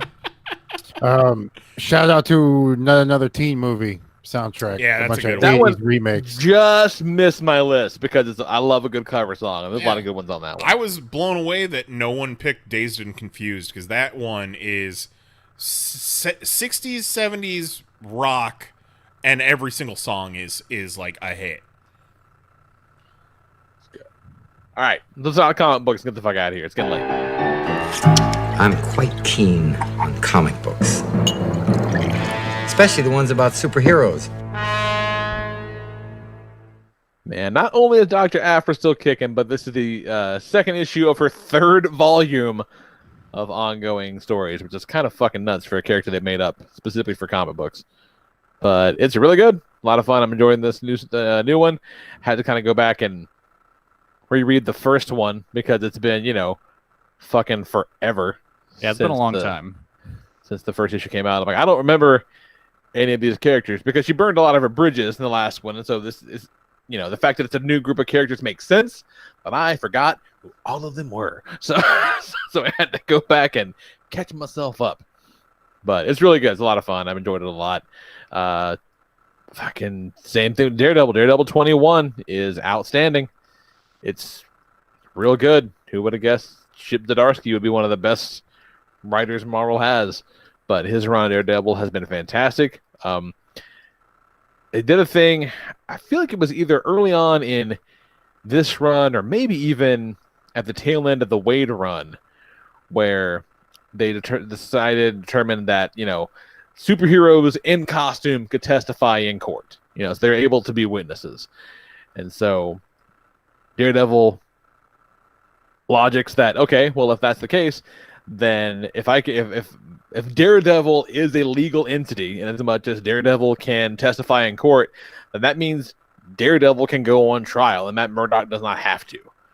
So he allows himself to be arrested for killing that guy on accident as Daredevil, not Matt Murdock, and that's going to be real interesting to see how that plays out. It's very cool. Yeah, I love this run. It's real good. He said, and like, aha. Yeah, I just, and if I'm working in comics, like if it's my job to be a comic writer, God, you don't want to be the guy that fucks up Daredevil. No. Like, you just don't want to. And I feel like the past 20 years have been really good. You don't want to have Shadowland. No. Dude, Shadowland was so bad, I don't think that guy makes comics anymore. Like, he got shamed out of the industry because it sucked. Yeah, he doesn't do much, if anything, these days. And then even Charles Soule, who, does generally good work, his Daredevil wasn't great. Yeah. And that guy's a lawyer. You think, that's it would be the good. Most surprising non-slam dunk ever to me. Yeah. But Chip got us back. Chip's got us going again. It's very, very good. And then the last one I'll talk about is that damn Power Rangers Ranger Slayer one-shot is really, really good. Oh, it was so good. It's like 40 pages, and I swear to God, they do like 6 issues worth of shit in this thing, man. It just moves. Yeah. They cover a lot of ground. You got, more Ranger Slayer just after we saw her, like moments after we saw her the last time in the Mighty Morphin book. And she's back to her home world where, Draken's dead. You got, my God, what do you got in here? You got Bulk and Skull reunited. You got Finster 5 making a crazy ass Lord Zed Dragon Zord monster. You got Scorpina taking over the troops. You got Zombie Rita and a big ass zombie Goldar. Like, it's fucking fan fiction. It's great. It's so cool. Yeah, every single bit of it's cool, and it looks awesome and we're getting more of it. It looks like. Oh yeah. Well, there's the Draken comic. Oh, that's right, and I guess that would be this, wouldn't it? Yeah. So because no one knew really what was going to go on in that thing, but now we know who Drakon is. Oh, I guess you're right. Yeah, I didn't think about that. Everyone assumed it was like a prequel, but I guess it will be more of this. Yep. I guess you're right because now that they made Kim the Draken now. Yep. It's so good. Yeah, and Dan Moore just drew the shit out of it and just did a whole bunch of brand new designs. Like, just it's great. It's so good. Like I would love to see it have been a little more, but at the same point, why bother making it more? Just put all the good shit in one issue if you can. Make it a big one, but put all that good shit in there. It's wonderful. It's great. What you got, Kelly? So, the most surprising thing to me last week was I picked up the Empire X-Men book. Okay. That book is fucking insane. Okay. So it starts off with Scarlet Witch. Because they're like what? They're like plant aliens, and the X-Men are on Krakoa. So I imagine hijinks will ensue because of that. And here's the thing: that's probably going to happen in the main X-Men book. Okay. This is just its own weird offshoot thing where it starts off with Scarlet Witch still being kind of like beating herself up about the No More Mutants thing. So she's like, you know what? long ago. Yeah, but she's like, you know what? I'm going to figure out how to fix this. And so she goes. Didn't they already fix it? Like, isn't that no longer a thing anymore? Yeah, kind of, but she still feels bad about it. I get it. It's comics. So she goes to Genosha and is like, you know what? I'm going to bring everyone that died here back to life. Oh, Jesus. Flash What forward. better way to fix it? Yeah. Swing and a miss, Wanda. Flash forward to the Kotari plant people landing on Genosha, thinking it's Wakanda. Real Columbus vibes. Yeah. Only to be met with a giant army of zombie mutants. Oh. So guess what this book is. Guess what this book is, Lee. Is it Plants vs. Zombies? It's Plants vs. Zombies. God damn it. Okay. That is weird. Yeah, they sell it as alien plants versus mutant zombies. That is so weird. It's right. bizarre, and I love it. Are those the same plant people that were responsible for like Mantis? Yes, those exact same plant people. All right. They're speaking your language, Mahoney. They're like, hey, let's reference these old ass Avengers stories, and Mahoney's like, oh yeah, the one with Mantis and Swordsman. Yeah. I'm like, I know that. Fun fact, that was the last issue of Avengers West Coast I needed to complete my run. There you go. Well, there you go. Yep.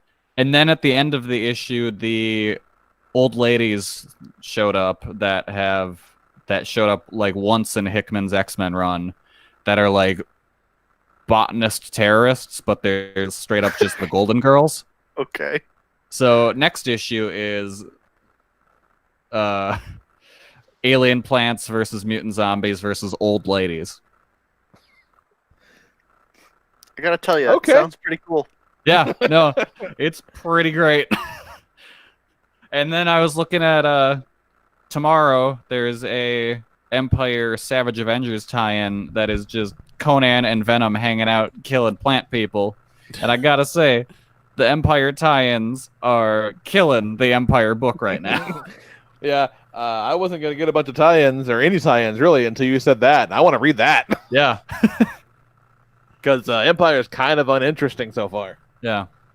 But I want to check out Conan and Venom killing a bunch of plant dudes. Savage Avengers is a great book if you haven't been reading Yeah, it. it's really cool. Because it's just Conan being faced with dumb Marvel Universe bullshit. Yeah, and Conan reacts...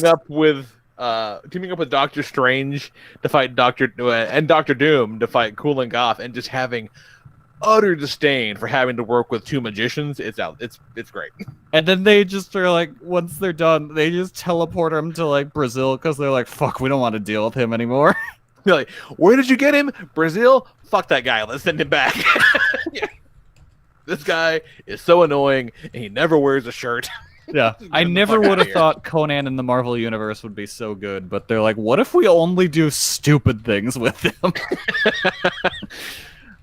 And I'm like, buddy, you're speaking my language. Put him in the book where someone nailed Wolverine's claws into a giant like they were nails. Yeah, it's pretty great. That's awesome. Got anything else we're talking about? No, that was really the only thing that stood out that I've been needing to tell people about. Yeah, no, that sounds pretty excellent. Not gonna lie. What you got, Nice? Three things real quick. I watched LA 92 on Netflix. It's a documentary about the 92 LA riots. That sounds really uplifting. Sounds like a romp. It's fucking brutal, you guys. Holy shit. It's wild because they start out the documentary talking about the Watts riots, which happened in the mid-'60s. Then the LA riots after Rodney King happened in the early 90s. And now we got fucking riots going on. And it's like race riots Nothing changed. It's like race riots are fucking Pennywise. They come out every like 27, 28 years. It's wild. I'm That is watching kind of it. nuts to think about it. They kind of touch on it in the series. I think it was Made in America, O.J. Simpson, where they talk about the whole O.J. Simpson trial and how black people responded to the O.J. Simpson trial because the way they responded was because of the L.A. riots and all that going on. You know, there was a lot of sentiment that fucking run, O.J. run, like fucking good that he got off. But watching this, I literally said out loud to Mary, I was like, fucking, I get it now. I get why black people wanted OJ to get off. Like, they didn't give a fuck if he was guilty or innocent, but it was like, finally, like, we get a couple of these fucking white devils off the streets and we get off scot-free too. Like, finally. It's really wild, man. Like, I would highly suggest watching it. And you know, we were all kids. Like, Kelly was just born at the time.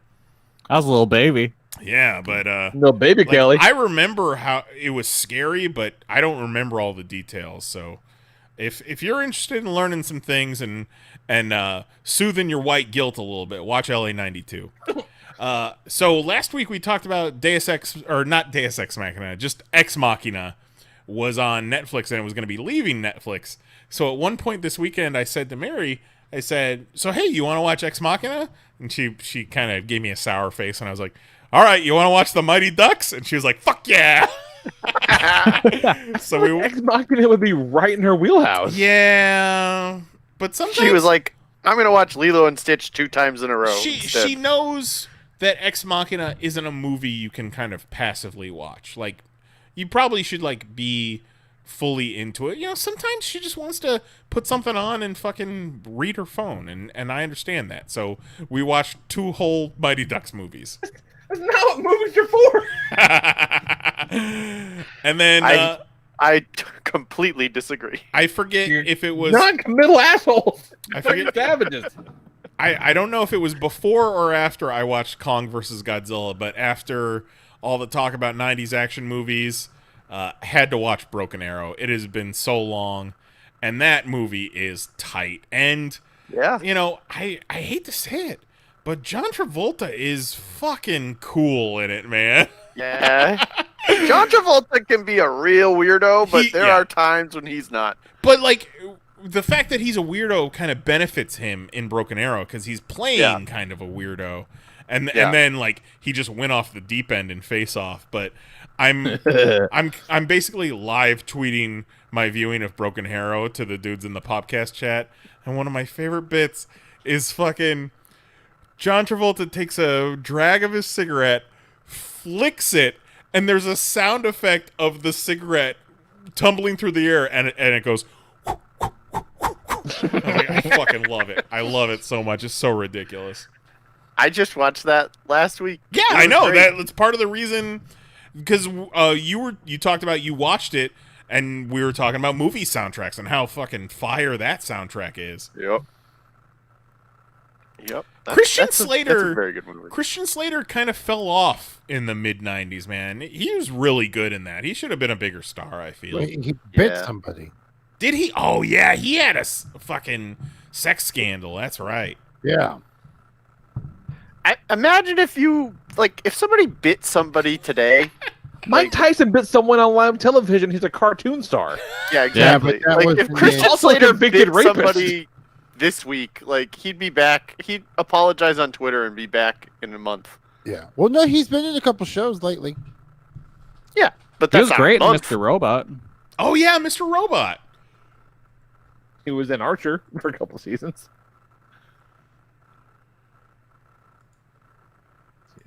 R.I.P. Christian Slater's career. Sorry, you bit the person at the wrong time in history. Yeah. Pulled a real Who mark. could have guessed? Could happen to anybody. Yep. Easy mistake. What you got, Jose? Monk, y'all. Monk. The TV show Monk. It is. No, we're familiar. How do you pick what you're gonna watch next? Because I never know what it's gonna be. That's how I like to keep it. Like, I feel like in a world of nearly infinite options, if you would be like, "What's they coming to the show with?" I wouldn't have been like, Monk. definitely Monk. I think he's just got a giant fishbowl with just a bunch of folded up pieces of paper, and him and No Names reach in together, and whatever piece of paper they both come up with, that's what they watch. I'm willing to believe that. Monk Monk. Scooby-Doo, y'all. Monk is Scooby-Doo. It's fucking a new guest star each week. Korn was on an episode that helped solve a crime. The tour bus broke down. No, that was South Park. It really is Scooby-Doo. Fucking Offerman's in it. Angela from The Office is in it. Like fucking everybody has. Sarah Silverman is in it. Everyone has been in Monk once. Jose, you know who's in it? Monk? And Antonio from Wings. That is true. He's like the Yeah. Danny DeVito. He's the best part. Oh, I was thinking about it. I was like, who the fuck was Antonio? Oh, it was fucking Monk.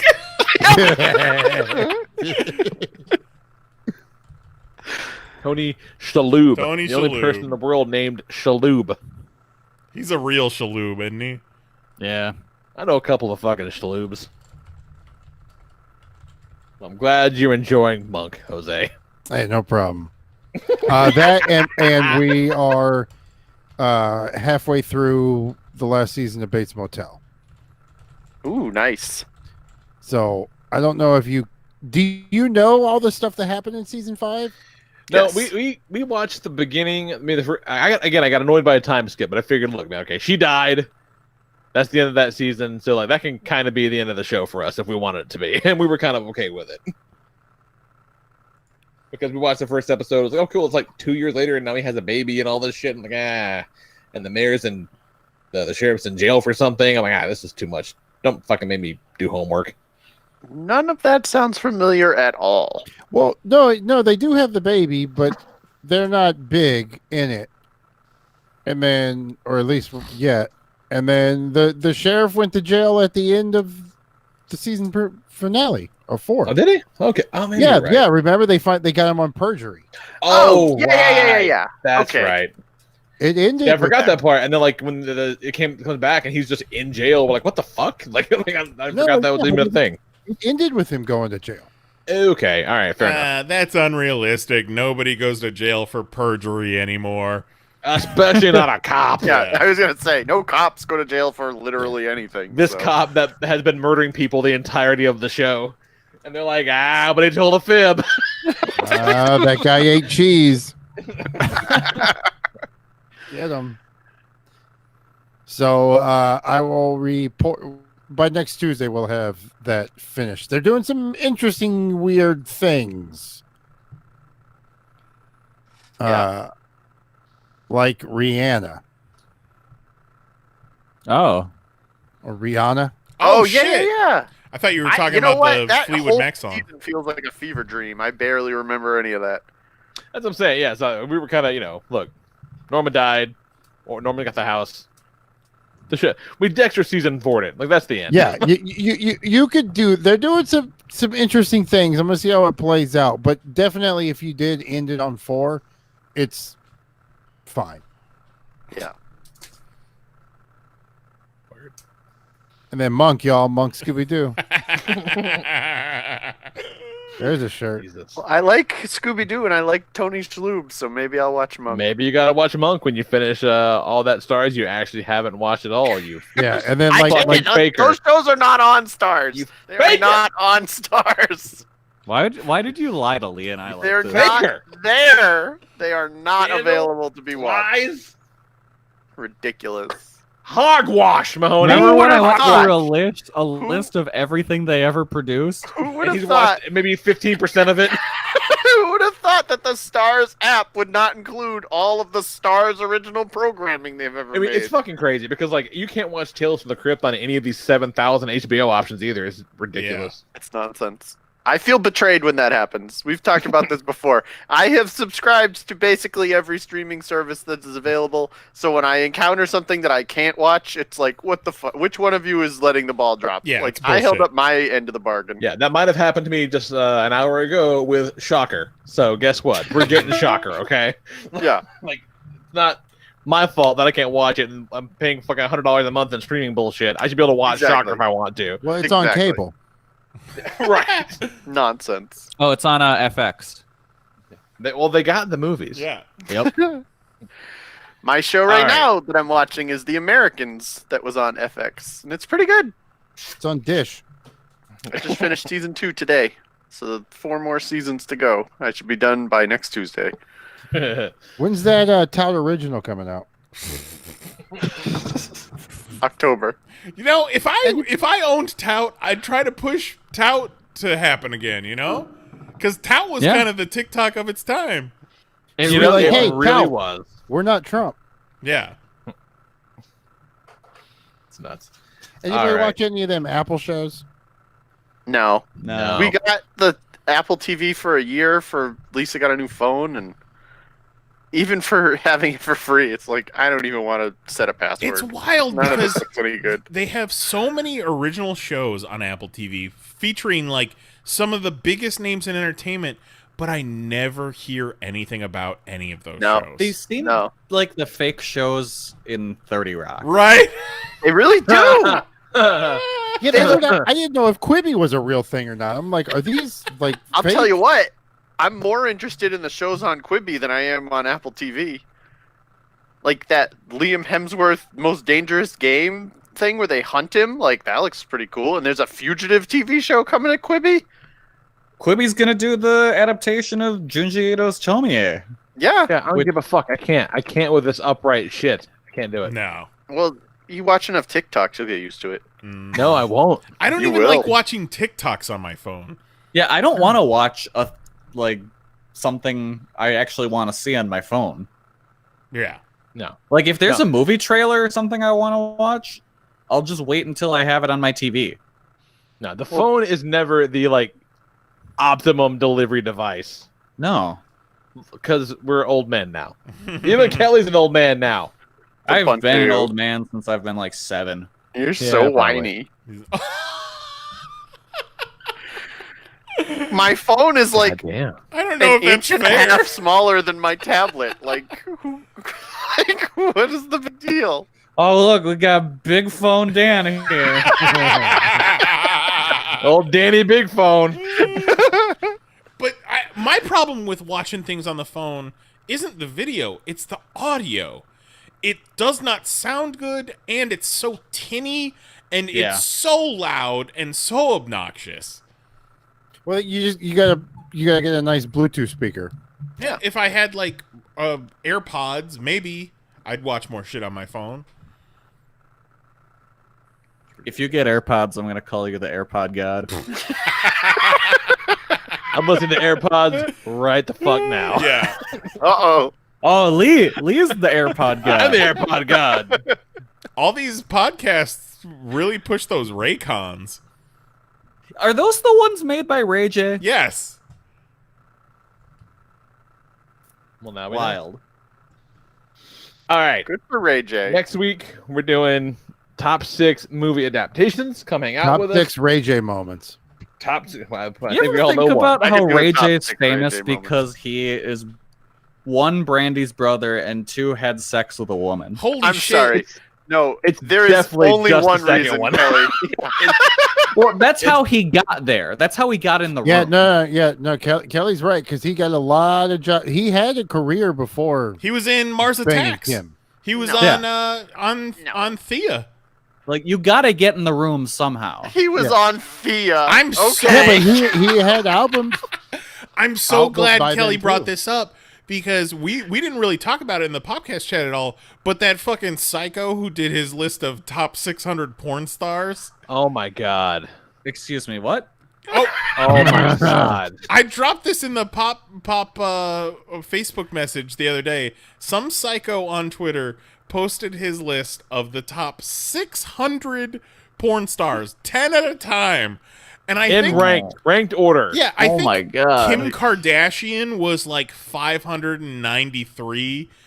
She No, was you can't even count that as ahead. a porn She was ahead of actual professional porn stars, and she did one fucking sex tape, and you're gonna put her on the list?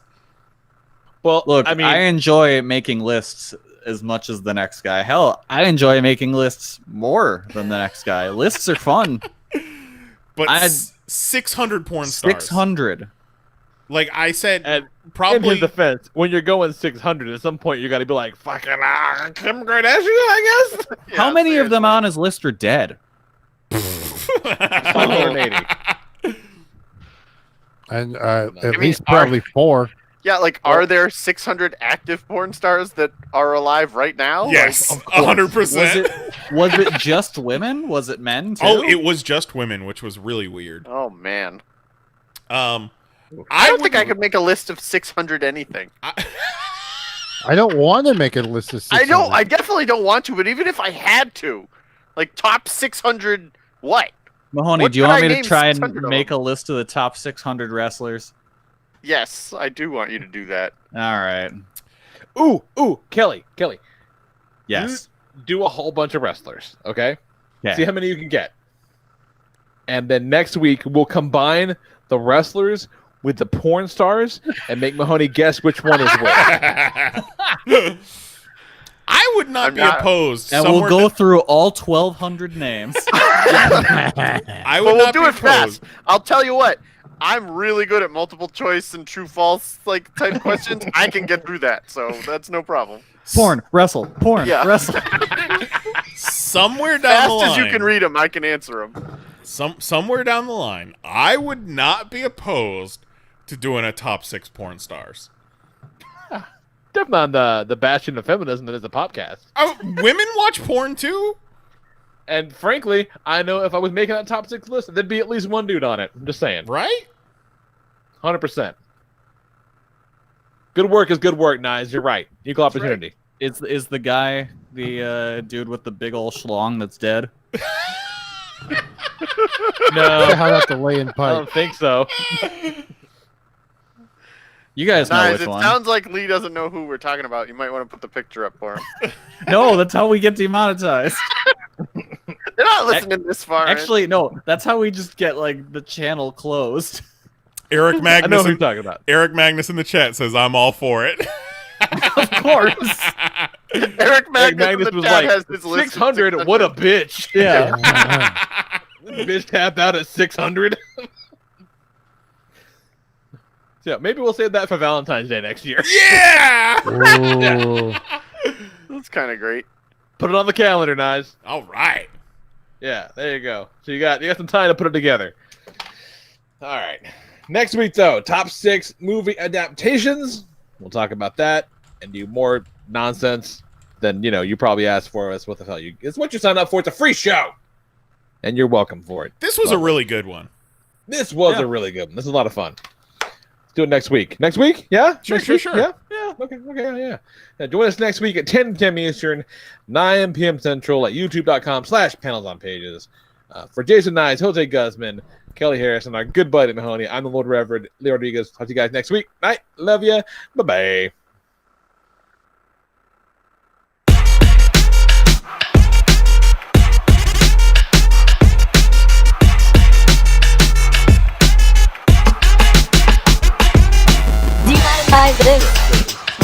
You fucking Google ass bitch. Fucking Google something. Holy shit. You fucking Google ass bitch. I didn't want to say it. What are you, some kind of bitch? Whoa.